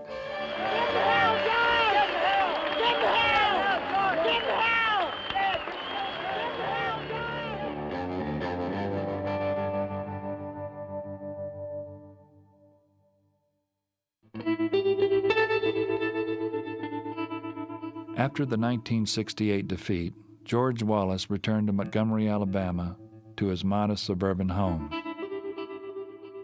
He was now a single parent, raising his younger children, Peggy, George Jr., and Lee. But the widower kept a busy schedule. He traveled, raised money, and looked toward the 1972 presidential race. Also, a new love entered his life, someone raised in politics, who easily shared the spotlight and even drew some of her own. She was Big Jim Folson's niece, a former beauty queen, the recently divorced Cornelia Ellis Snively. First of all, Cornelia was a beautiful woman. She was a knockout. She had raven-colored hair. She could fill out a pair of blue jeans. I mean, she would turn her head. And she turned George Wallace. He always liked the looks of a good-looking woman. And she was younger, and I'm sure she came on strong to George Wallace, and he was smitten with her. There was a lot of physical attraction, very passionate kind of love between us. I had known him all my life, and I didn't really think he was attractive when I was younger, but at the time I saw him and got reacquainted with him when I was not a married person and a single person. He was very attractive to me then. And I guess I was very attractive to him.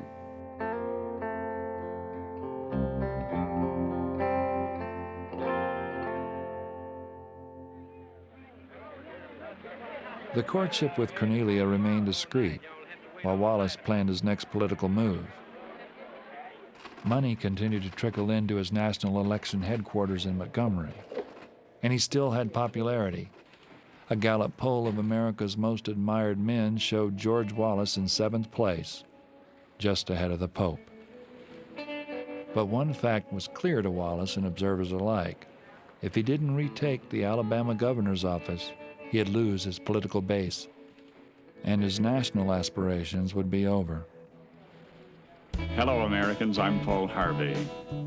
George Wallace is fighting this time for his political life, you know. He must run for governor again or be relegated to political oblivion. And yet, you know, despite his sustained popularity with the electorate, running for governor is not quite as simple as it sounds. He must run against his own political protege, the now popular Governor Albert Brewer. Inevitably, this is going to have to be a no-holds-barred campaign involving divided insiders and influenced by prominent, interested outsiders. Wallace's opponent, Governor Albert Brewer, was stronger than ever. Alabama law now allowed him to run for a second consecutive term, and he soon had a secret advantage: the financial support of the President of the United States. Wallace had come close to costing Richard Nixon the election in 1968, and the President was not going to let it happen again. Red Blunt, a Nixon cabinet member from Alabama, thought Brewer could beat Wallace and drive him out of presidential politics. All Brewer needed, Blunt said, was a little help from his friends. There came a time when the president received Red Blunt and me to discuss the Wallace situation. Red carried a message from Governor Brewer, the effect of which was that he'd be willing to run given the proper inducements. Well, that was an easy call for the president. He said, by all means, give him whatever inducements he needs. Nixon ultimately provided some $400,000 in secret cash payments, nearly a third of Brewer's campaign budget. Criticized beyond belief after the fact, but to this day and to my death, I will defend it as one of the cleanest contributions you could get. They didn't want a job, they didn't want a contract, they didn't want anything. All they wanted was to beat Wallace. What can you do? What's wrong with that? Nixon's plan seemed to be working. The incumbent Brewer, a moderate, was gaining momentum and had the support of Alabama's black electorate. It appeared George Wallace's time had passed. All right. Wallace, pointing to national politicians and publications out to get me, protesting that George Wallace has nobody for him but the people, is right now outgunned. But he's not yet outmaneuvered.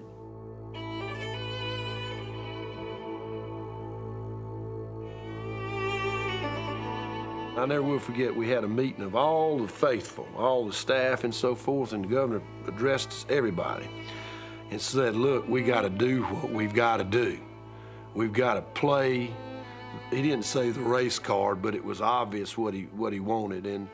And he says, we've got to just go all out on this issue. We didn't think they could. We were living in the dream world of thinking that maybe this issue had it's 1970. They've seen the troubles, the tragedies provoked in large degree by Wallace's stand. Maybe times have changed. But the campaign began, and it was absolutely like nothing this state had ever seen. What about what you say about your opponent? I say nothing about my opponent. How about your supporters? I don't know what my supporters say. They had smear sheets saying that Brewer is a homosexual, his wife was a drunk, one daughter was pregnant by a black. It was just terrifying. Governor, what do you know about these obviously doctored photographs showing Governor Brewer with Elijah Muhammad and Cassius Clay, or Muhammad Ali? Thank you for being so good to us. Kind of glad to see you here. On election day, I'm sitting in my office, and I got a call from North Alabama from a campaign worker who says, the Wallace people are just going up and down the line saying, remember you're white, remember you're white. He said, what can I say? How can I rebut that? And I said, you can't. There's nothing you can say. And it made the difference. There's no reason to let any one group call all the shots in this state. And you know the militant black bloc vote in this state, if they take over, it's going to control politics for the next 50 years in Alabama. And I know you're not going to let that happen.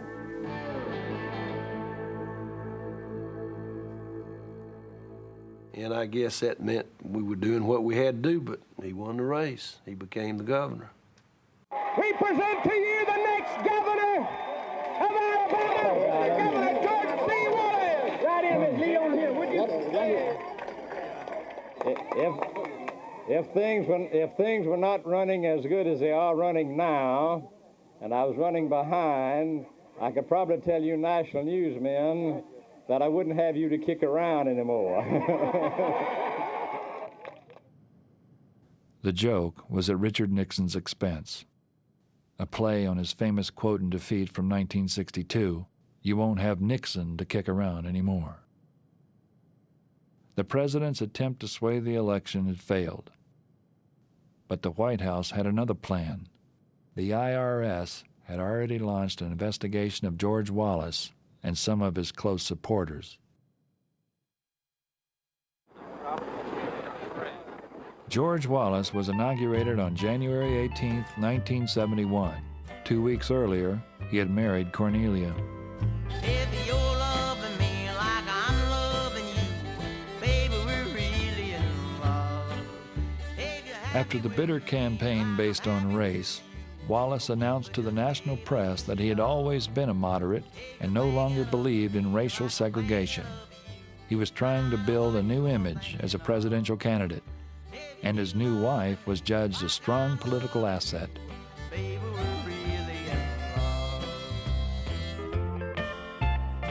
We got the impression that this whole thing was sort of the way that Henry VIII might have chosen a wife, or Kennedy may have chosen a running mate, or something like this.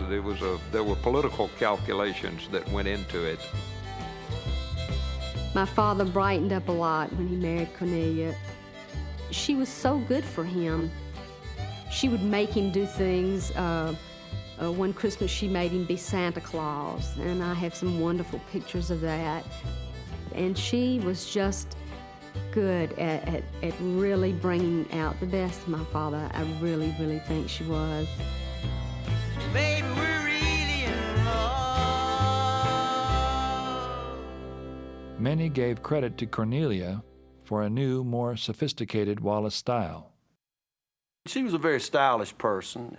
She used to kid around and say, we're going to couth him up a little bit, a little uncouth. George had not changed a lot since the first time I remember seeing him. He had greasy, slick back hair, and he had the typical either black or dark navy blue politician suit for the legislature. They all dressed that way. We washed his hair and used a little hairspray on his hair at times, and then I began to find better-looking suits for him and suits that were stylish. He sort of began to look like the good ice cream boy in the white suit that everybody loved. They did make a very stylish and interesting couple, and they became, to some extent, a kind of southern dog patch version of Camelot, you know, of Jack and Jackie, and instead George and Cornelia. Cornelia accompanied George on many of his trips, including preparations for the run for president in 1972. We went to a meeting in Memphis, Tennessee, of, I guess, what was supposed to be left of his third-party movement. And there was a governor from Mississippi at that time who was a firebrand, got up and gave a roaring racist speech to fire up these third-party people who were there. Well, there were just a very small crowd of men, and they didn't look really bright or intelligent or just like nice, happy, ordinary people. And when we started on our trip back home, I said, George, I said, is that all you have to run with on a third-party movement? Is that your party and all you have? He said, yes. I said, well, honey, you better stay at home because you're not going to make it with that group. And I assume the idea was to get elected president. There were other reasons to reconsider the third-party movement. Seymour Trammell, who had controlled Wallace campaign finances for years, had begun cooperating with the IRS. Its investigation was closing in on George's brother, Gerald. Gerald was the kind of guy, he was a nice guy and an interesting guy, and I don't think he really had any kind of racist feelings about anything. In fact, he used to tell me, he said, Tom, I don't care about civil rights or this stuff George talks about one way or another. He said, I like the practical part of politics. When George became governor, Gerald seemed to just want to, he started using the office the first day. And he put the word out all over the country that to do business in Alabama, with the state of Alabama, you had to go through Gerald Wallace. In George Wallace's first term as governor of Alabama, Gerald's reported income had jumped 400%, much of it from state contractors. Gerald was so crooked, his brother Jack once joked, that when he dies, they're going to have to screw him into the ground. By the early 1970s, Gerald's business deals seemed to have caught up with him. Gerald had told me, I was a national campaign director at the time, he came by the office and he looked kind of sad, and I said, "Sag?" That's what we called him, sag, because he kind of sagged when he walked. You know, he didn't have very good posture. And I said, "What's wrong, Sag, man? You look sick." And he said, "Well," said, "I'm worried." He said, "I'm afraid they got me, Tom, this IRS thing. You know, they've gotten all my books, and I'm really worried about it and all about paying taxes." Gosh, I was working in Texas. I read in the paper where when President Nixon came down to dedicate some kind of a waterway, Gerald had met with some of the Nixon people, you know, it was in the paper. 4 days after Nixon's trip to Alabama in May 1971, Washington columnists reported that a tenuous line of communication had been opened between Nixon and Wallace. 7 months later, the Justice Department dropped its investigation of the Wallaces. And George Wallace announced he would run as a Democrat and not as a third-party candidate. And it's the third-party candidacy that's the threat to Nixon. So, in a sense, Nixon gets what he wants. Is it a coincidence that a couple of days after this happens, the Justice Department announced that it's not going to continue its investigation against Governor Wallace or against his brother? Well, we still don't know the answer to that question, but it certainly raised for a number of people at the time disturbing questions about whether a deal had been made. Only one person went to jail as a result of the IRS investigation. By cooperating, Seymour Trammell had implicated himself. He was convicted of income tax evasion and sentenced to 4 years in federal prison.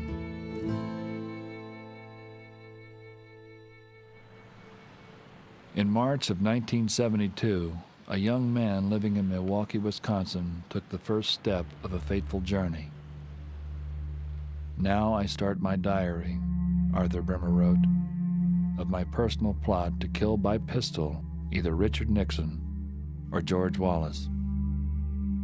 From his earliest, pretty sad childhood, Arthur Bremer was this pathetic loner, isolated. He had no friends. He grew up, went to Milwaukee primary, secondary school. Was always considered to be, as people said, weird. A weird individual who clearly was probably mentally ill. No one ever noticed me nor took interest in me as an individual with the need to receive and give love. In junior high school, I was an object of pure ridicule for my dress, withdrawal, and asocial manner. Dozens of times I saw individuals laugh and smile more in 10 to 15 minutes than I did in all my life up to then. In his life, I think, kind of turning point was when he had his first crush on a girlfriend.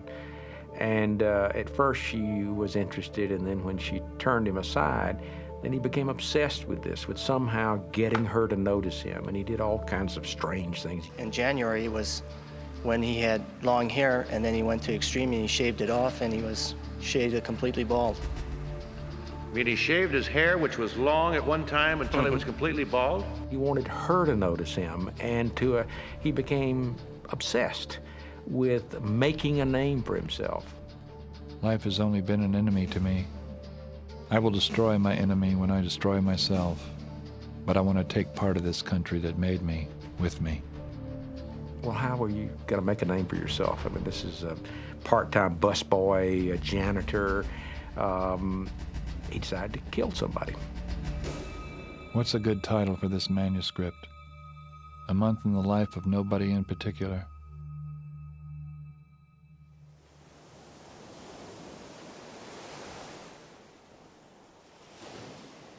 George Wallace's 1972 run for the presidency began with a Democratic primary in Florida. He quickly locked on to an issue that was dividing the nation: the recent Supreme Court decisions affirming the use of busing to desegregate schools. This matter that they've come up with of busing little children to achieve racial balance is the most asinine, atrocious, callous thing I've ever heard of in the United States. And I believe that if I win the Florida primary, that Mr. Nixon himself will step in and stop the busing of school children throughout the United States. And I'll bet you that when he was in Red China, he and Mao Zedong talked more about busing than anything else, if you want to know. Stand up for America, little man. George Wallace carried every county in the state of Florida. You're saying what the others would say if they have the guts to stand. Listen, rich. Listen, poor. Let's put little George inside the White House door. The average citizen has spoken in the state of Florida. They're going to speak throughout the United States. I'm a serious candidate for the presidency on the Democratic ticket in the primaries, and it looks like we're going to Miami with the greatest number of delegates. Thank you very much, ladies. The Florida primary sent him out of there with just like on a rocket for the 1972 presidential elections. Less than 48 hours after Wallace's victory, President Nixon addressed the nation. I am sending a special message to the Congress tomorrow. I shall propose legislation that would call an immediate halt to all new busing orders by federal courts, a moratorium on new busing.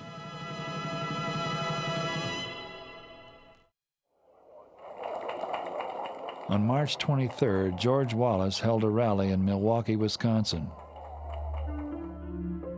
Arthur Bremer was there.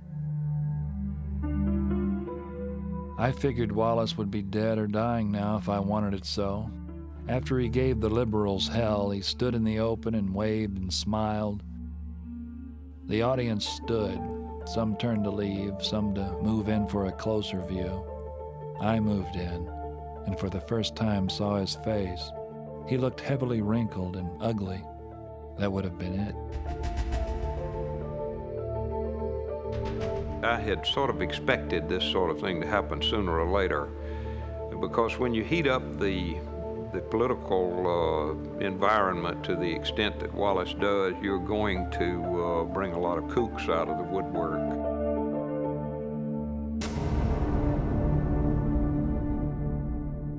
He always had told me that he realized he might be shot running for president. That was very real to him, and he said, I realized that might happen.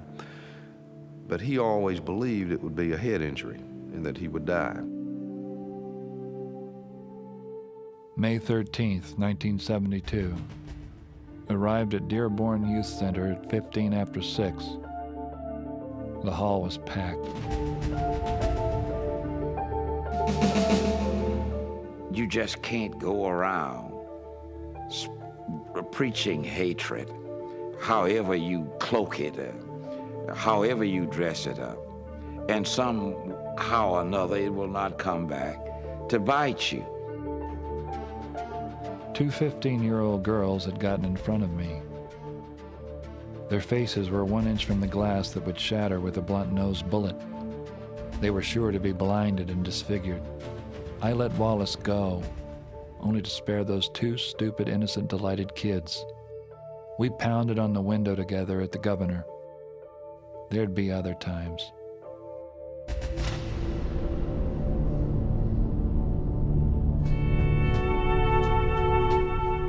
you very much, ladies and gentlemen. The momentum from Wallace's Florida win had continued to grow. He took a strong second in Wisconsin after only 8 days of campaigning.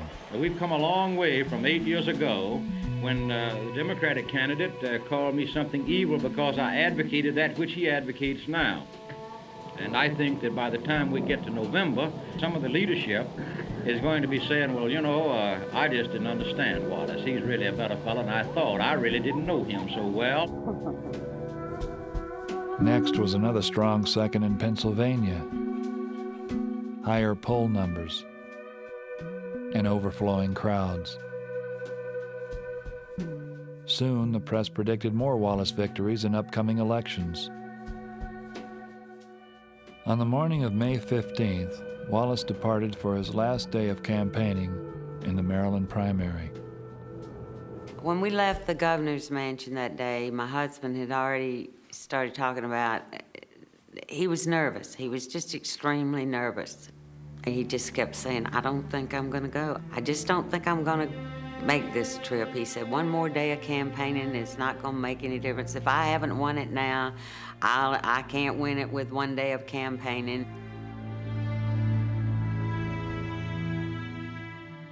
Wallace set aside his concerns and headed north for 2 final rallies. At the first, a news cameraman focused on a familiar figure, dressed in red, white, and blue. Arthur Bremer, standing close to the stage, asked one of the men guarding Wallace, "Could you get George to come down and shake hands with me?" But Wallace never mixed with the mostly hostile crowd. Instead, he and his entourage pushed on to Laurel, Maryland. I came into the rally late at Laurel, Maryland. George was already speaking, and it was a very calm crowd, a very nice, congenial crowd. Everything just seemed really nice. So he came down and he started shaking hands. The Secret Service agent in charge asked Wallace not to go into the crowd. "That's all right," Wallace said. "I'll take the responsibility." And then all of a sudden I heard dot, dot, dot, dot, dot. And then time just stood still.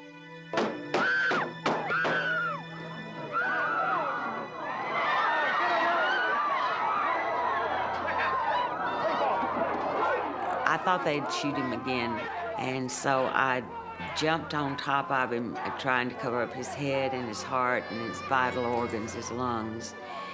And there just wasn't anybody around him. Well, the Alabama bodyguard had been shot and blown out, knocked down. The Secret Service agent these two were supposed to protect his body, got shot in the jaw and was vomiting blood. So I just kept saying, he was dazed and he didn't speak, and I kept saying, "George, I'm gonna take you home, I'm gonna take you home." And we're going home now. And finally, all of a sudden, somebody was pulling me away from him. I kept begging him, I said, "Don't take me away from my husband now. Please don't take me away from my husband now." That's all the damn thing you want to see. Ladies and gentlemen, please back up. Give the Secret Service and the doctor. I was able to get in the ambulance, and they put George in, and the Alabama State Trooper Dothard in on another stretcher. Ladies and gentlemen, let the ambulance get out of here. Please move back. Get out of the way. Get out of the way. Get out of the way. I think I was in a courtroom and somebody came in and said that Wallace had been shot.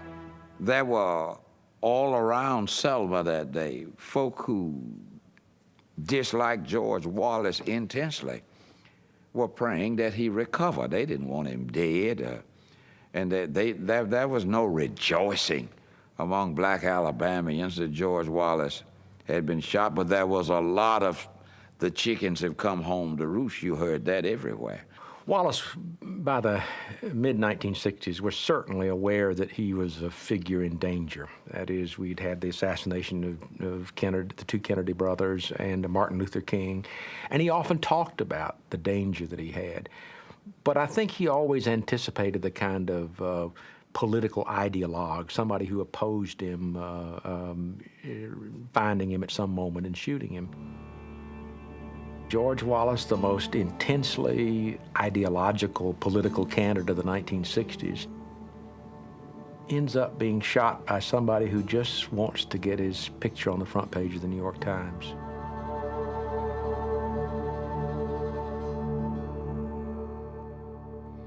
When my friend told me that he had been shot, and I don't know how to put this without it sounding really cruel, I was relieved in a way because it was over, and I didn't have to wake up another morning and think about if this was going to be the day. And of course, the fact that he lived was just wonderful. I mean, I would have given my life. I mean, it was wonderful that he lived. But the relief that it was over, that what you had feared was going to happen had happened, just sort of rushed through me. And then I moved on and dealt with something else. See. George was taken into the emergency room. The doctors took a big safety pin and started pricking his leg, and his skin didn't flinch. They said, "Governor, move your legs." And they said it 3 or 4 times, and he didn't. I said, "He's hard of hearing." I said, "He doesn't hear well." I said, "George, move your legs." And he didn't. And then I looked up, and they looked at me, and I knew he was paralyzed. They didn't say anything. The doctor sat me down, as he did the other children one by one, and told us that he was paralyzed. Well, that was like losing the '58 campaign. He's not supposed to lose, and he's not supposed to be this way. And how ironic for as quick a man in step and in gesture and everything else, to be paralyzed for the rest of his natural life. From that moment, I made another decision that he would never see me cry, that I'd have to keep him cheered up and cheerful, that I couldn't afford the luxury of mourning and weeping and letting my hurt and pain come out. And I think it was 20 years later before I could ever really feel the pain and hurt of what had happened to my husband. Whenever I talked about this with people, I couldn't talk about it anymore. And it's still hard. It's really hard.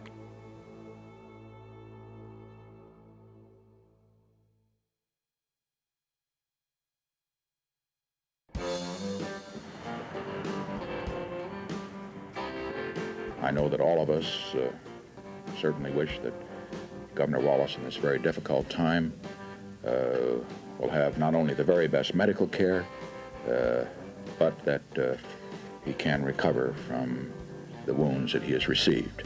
Within minutes after George Wallace was shot in Laurel, Maryland, the Secret Service had informed the White House, and Richard Nixon, with several of his aides, immediately begins running through, well, what are the political implications of this? How can they turn it to their advantage? And they come up with this extraordinary scheme. George McGovern is likely to be Nixon's opponent in the upcoming presidential race. They're going to plant McGovern material in Arthur Bremer's apartment so that when the investigation goes forward, it will look somehow as though Arthur Bremer is a tool of George McGovern.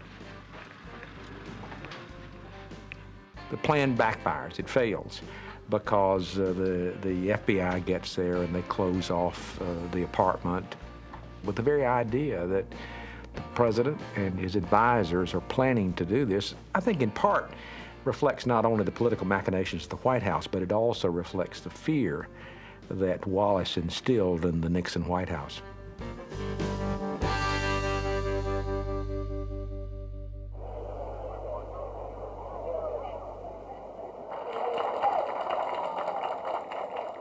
On July 7th, just 7 weeks after the attempt on his life, George Wallace left Maryland's Holy Cross Hospital. How do you feel, Governor? I feel good. I feel great. With his campaign all but over, he was headed to Miami, Florida, to address the delegates at the Democratic National Convention. Party officials had extended the invitation, hoping to woo Wallace supporters. Wallace, in turn, hoped to find a place on the Democratic ticket.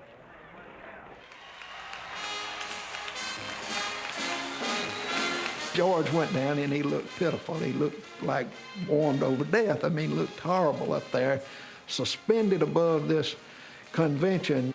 But I thought, my God, hey, if something slips and falls, he'll be dead, you know. What the hell is going on here? And he makes this kind of very awkward speech, I felt like, that trying to explain himself to the Democratic Party. I want it again to become the party of the average citizen in this country as it used to be. And it didn't work.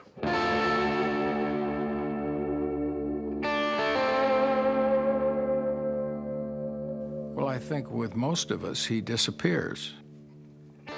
He was not a factor in the election, and we didn't respond to him. He was just a non-entity.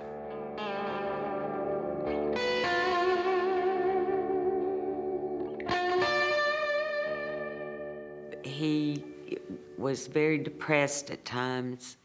I expended a lot of energy and effort in pumping him back up, and I said, look, your life, trying to help him to understand, to be grateful that he was alive. And it's very easy for me to say, very hard for someone who's going to be paralyzed.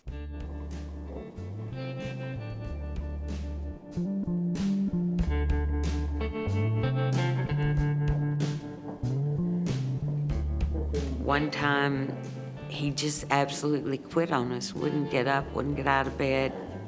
So I called my cousin, who was administrator of a VA hospital, and he said, I'll send you 2 nurses down there.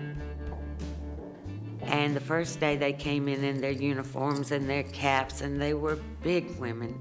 And they came in the room and said, good morning, Governor. He put the sheet up over his head. He just wasn't going with them.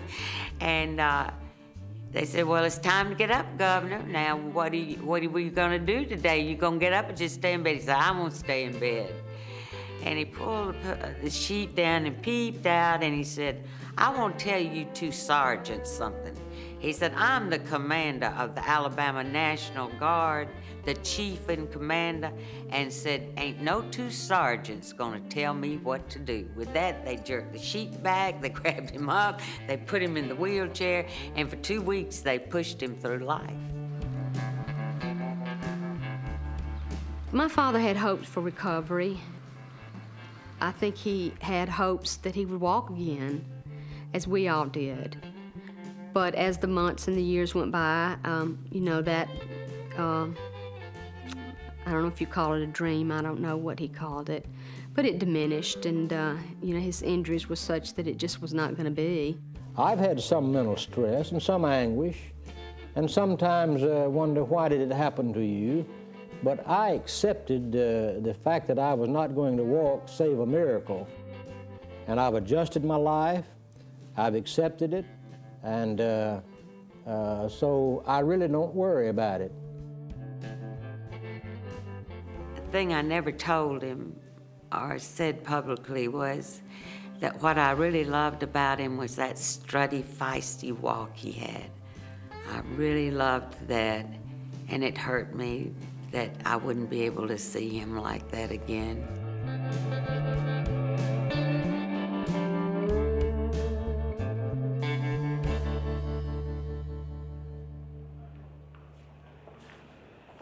Wallace would remain governor of Alabama, winning re-election in 1974.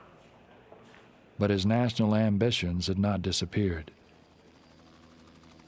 With the fall of the Nixon presidency and scandal, and the public's disenchantment with Washington insiders, the stage seemed set for the governor to take another run. You have to keep in mind that by that time he was in a wheelchair and had been paralyzed for 4 years, and the very fact that he was running from a wheelchair shows the tenacity and determination of the man. As the first presidential candidate openly running from a wheelchair, Wallace was making history. Even as president, Franklin Roosevelt had disguised his own paralysis with carefully choreographed entrances. Thanks to a cooperative press and a vigilant Secret Service, there are few images of FDR in a wheelchair.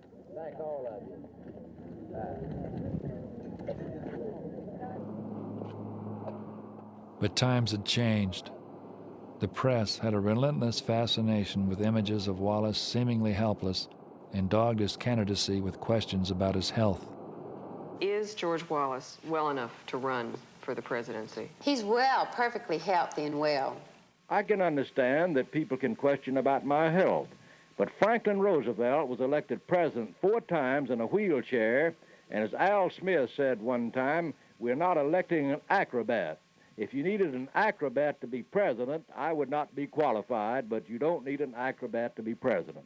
He's been quoted as saying that he is in constant pain. Is he under medication anymore? He takes Tegretol. It works on the central nervous system, but if it were any kind of thing that I thought interfered with his line of work... You wouldn't let him take it? I wouldn't let him take it. He'd just have to suffer. It was Cornelia's efforts and thinking about FDR and pushing the FDR model on Wallace and his rehabilitation in 1976, try to get him up and to get ready to campaign hard and strong and have him physically able to where he could lift himself up.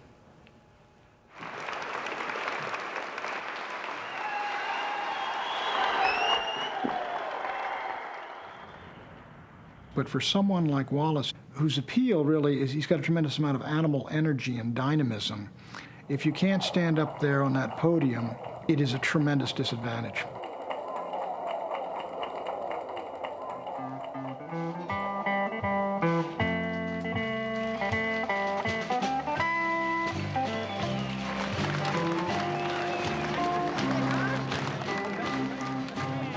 The Florida primary was the acid test for Wallace. It was early, I think it was a spring primary. Most of the national Democrats had decided to forego Florida because they knew that Wallace was very likely to take the state.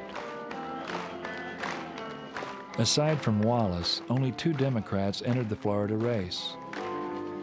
One was also a governor from a southern state, Jimmy Carter. The major person being tested in Florida is not myself, it's Governor Wallace. He's got to do at least as well or better in 76 in Florida, this best state, than he did in 72. Even as Wallace sought to bring the issues that had driven his career to the fore, we haven't been against people. We've been against big government trying to take over and write a guideline for you and tell you how to cross the street, what to do with your union and your business when you know how to do it yourself. his campaign soon faltered over an aide's clumsiness. The people lifted me in the airplane, dropped me. And I thought that I might have a problem here because that knee bent too much. So I wanted to tell the news media about it, but because they make a big thing to do about it. Do you personally consider this to be a setback? Well, it's a disappointment, but we're going to keep going, of course. Marshall, we got folks, thank you.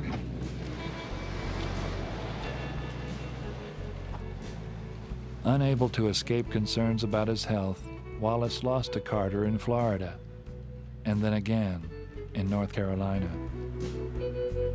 And this had the double effect of first eliminating Wallace from the 1976 race, and second, giving Jimmy Carter a tremendous surge as the person who stopped George Wallace. But the reason Wallace could not do as well and did not beat Carter, quite frankly, was simply because he was handicapped. If he had not been handicapped, Jimmy Carter would not have been president. And in the end, George Wallace endorsed Jimmy Carter. He did it to some extent out of spite. He thought that this would be a way of getting back at the, quote, Northern liberal democratic establishment by supporting a Southern governor. In effect, if I can't have it, then we're going to have another Southern governor do it. Carter became the first Southern governor to win the presidency since before the Civil War.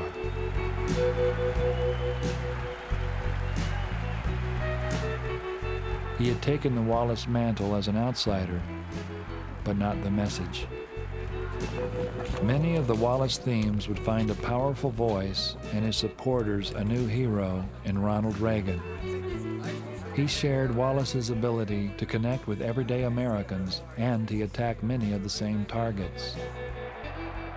But Reagan projected a more positive view of the country's future, and that led to a movement that would dominate the nation's politics in the last decades of the 20th century.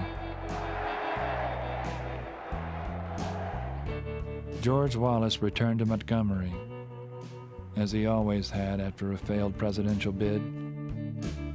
But this time he had only 2 more years of the governorship, and the marriage that had lifted him up after the shooting now crashed around him. He began to accuse her of having affairs with state troopers. She accused him of talking to his old girlfriends on the phone all the time and trying to lure them over to the mansion. They tapped each other's phones, and then sooner or later, they just turned so nasty that they filed divorce papers, and it was a nasty couple of weeks in the courtrooms and in the newspapers. A truck pulled up to the governor's mansion in Montgomery, Alabama today and loaded aboard Mrs. Cornelia Wallace's personal items. She was moving out. Couldn't take it anymore, she said. The vulgarity, threats, and abuse, as she put it. She and Governor Wallace have had marital troubles for some time. He has a lawyer working on a divorce. She said today she has struggled to save her marriage, but without success.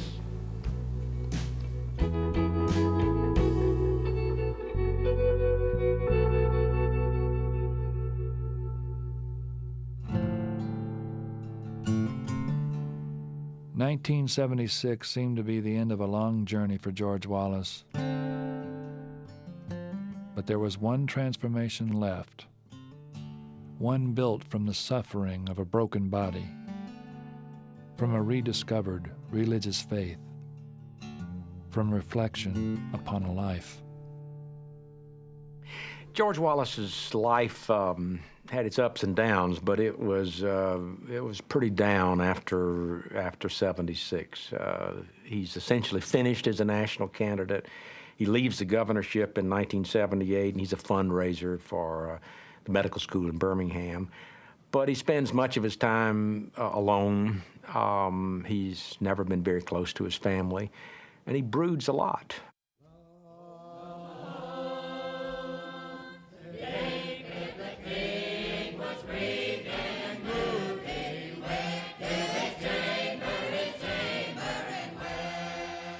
And he begins to think about his life.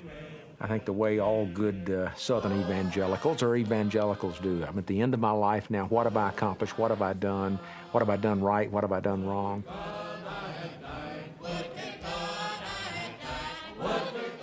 If I didn't have what it took to treat a man fair, regardless of his color, then I don't have what it takes to be the governor of your great state.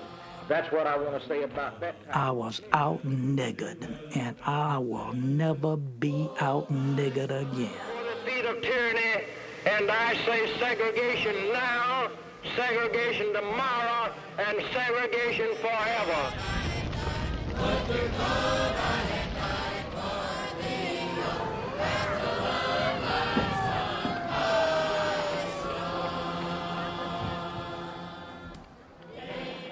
And although Wallace will never admit that he was a hater, he always says he wasn't, he realizes the consequences of his actions in terms of those around him.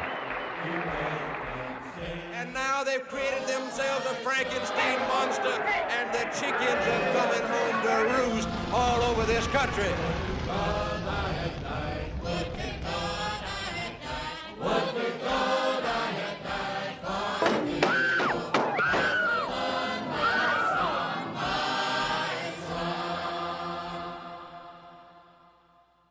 His own suffering and the purification that brings and the enlightenment that brings, and his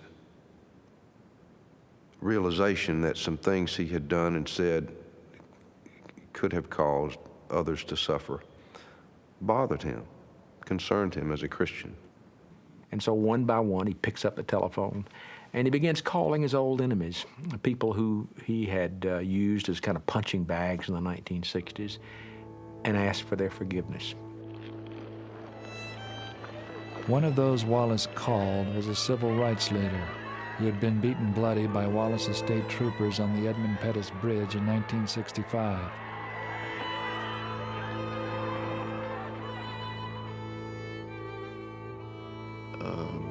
He was very candid, very frank, I thought. He literally poured out his soul and heart to me. It was almost like a confession, like I was his priest. He was telling me everything, that he did some things that was wrong and that he was not proud of. He kept saying to me, John, I don't hate anybody. I don't hate anybody. In 1982, Wallace returned to politics, running for governor for the 5th time. Fellas, glad to see y'all here. Hey, boys. Glad to see you. Hey, sweetie. Somehow, Wallace's pleas for forgiveness had struck a chord.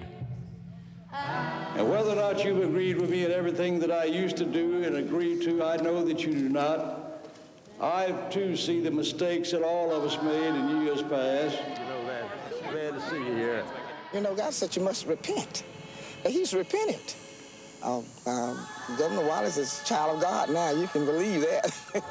He helped everybody, especially the black and the poor. Good to see you. Thank you all very much. Here's George Wallace from a wheelchair running in '82.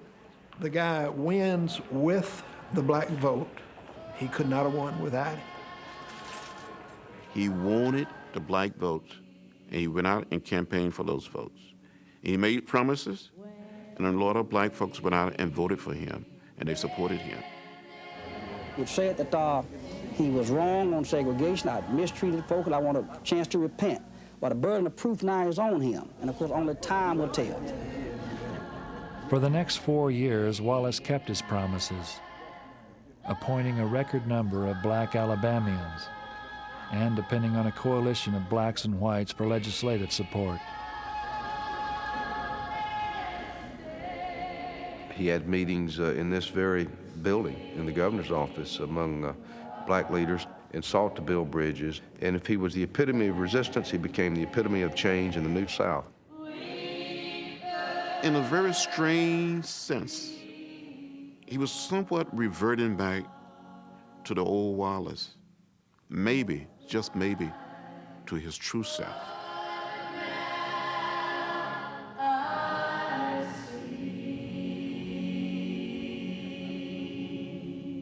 Governor George Wallace, we love him. I don't think George changed later on in his life. I think he went back to the George Wallace that I used to know.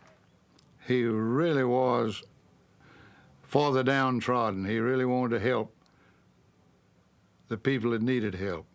And he more or less dropped back into the old pattern of the real George Wallace.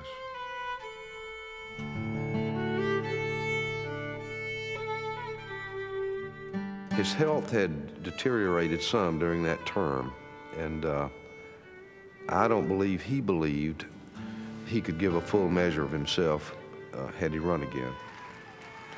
He actually had 2 speeches with him as he went to the Capitol, and no one knew which one he planned to give. One was that he would seek the office again, one was he would retire.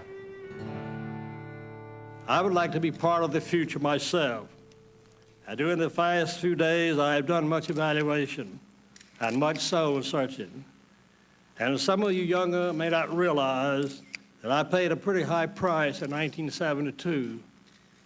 Those 5 bullets gave me a thorn in the flesh, as it did the Apostle Paul. And I prayed that they should be removed, but they were not. I realized in my own mind that all I'm doing very good at the present time. As I grow older, the effects of my problem may become more noticeable. I feel that I must say that I've climbed my last political mountain, but there's still some personal hills I must climb. But for now, I must pass the rope and the pick to another climber and say, climb on to high heights, climb on till you reach the very peak. Then look back and wave at me. I too will still be climbing. My fellow Alabamians, I bid you a fond and affectionate farewell.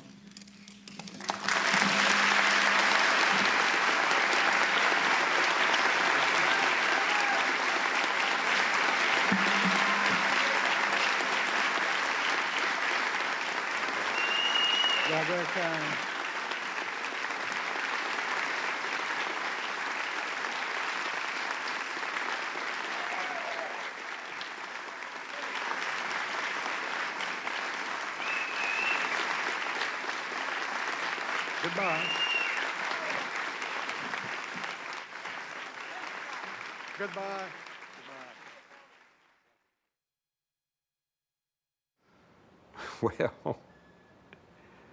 Well, anything good out of the Wallace years? I'm afraid I can't think of a single thing. Much that has transpired in government and on the federal level in recent years was what Wallace said espoused, not on so much on race. That's seen people focus on that, but he was against big government. He was for a strong military. He was concerned about welfare abuse, and that's what we're talking about now. He has never gotten credit for being the figure he was and having the influence he did upon subsequent politics, Nixon and Agnew, the Reagan movement, frankly, the Buchanan movement, the Perot movement, and the others. He's the man who's not visible. He's the invisible founding father in this whole process. The very people who profited from Wallace's ideas are the people who don't want to recognize him. He's simply not respectable.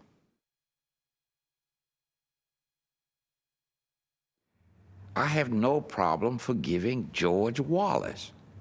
I will not forget George Wallace because we must deal with the reality of Wallace. How is it that a demagogue insulting 20 million black people daily on the television can rise to the heights that Wallace did?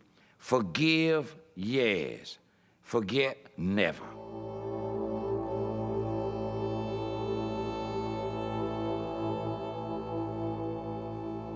The man I see is not the man that many people see when they think of George Wallace. I see a man who has walked with his Lord and his faith and his forgiveness of the man who shot him 5 times and his expression of love for that man. And I truly believe the greatest story of him has to do with that personal side rather than anything political. I think in this conversion of Wallace, he's cramming for final exams. He knows death is not too far away, and he wants to be on the right side, and I wish him the best. I feel sorry for him to see this dynamic, energetic man just be a pathetic, deaf, almost blind, paralyzed, and in constant pain. I don't want that. I don't wish that on anyone.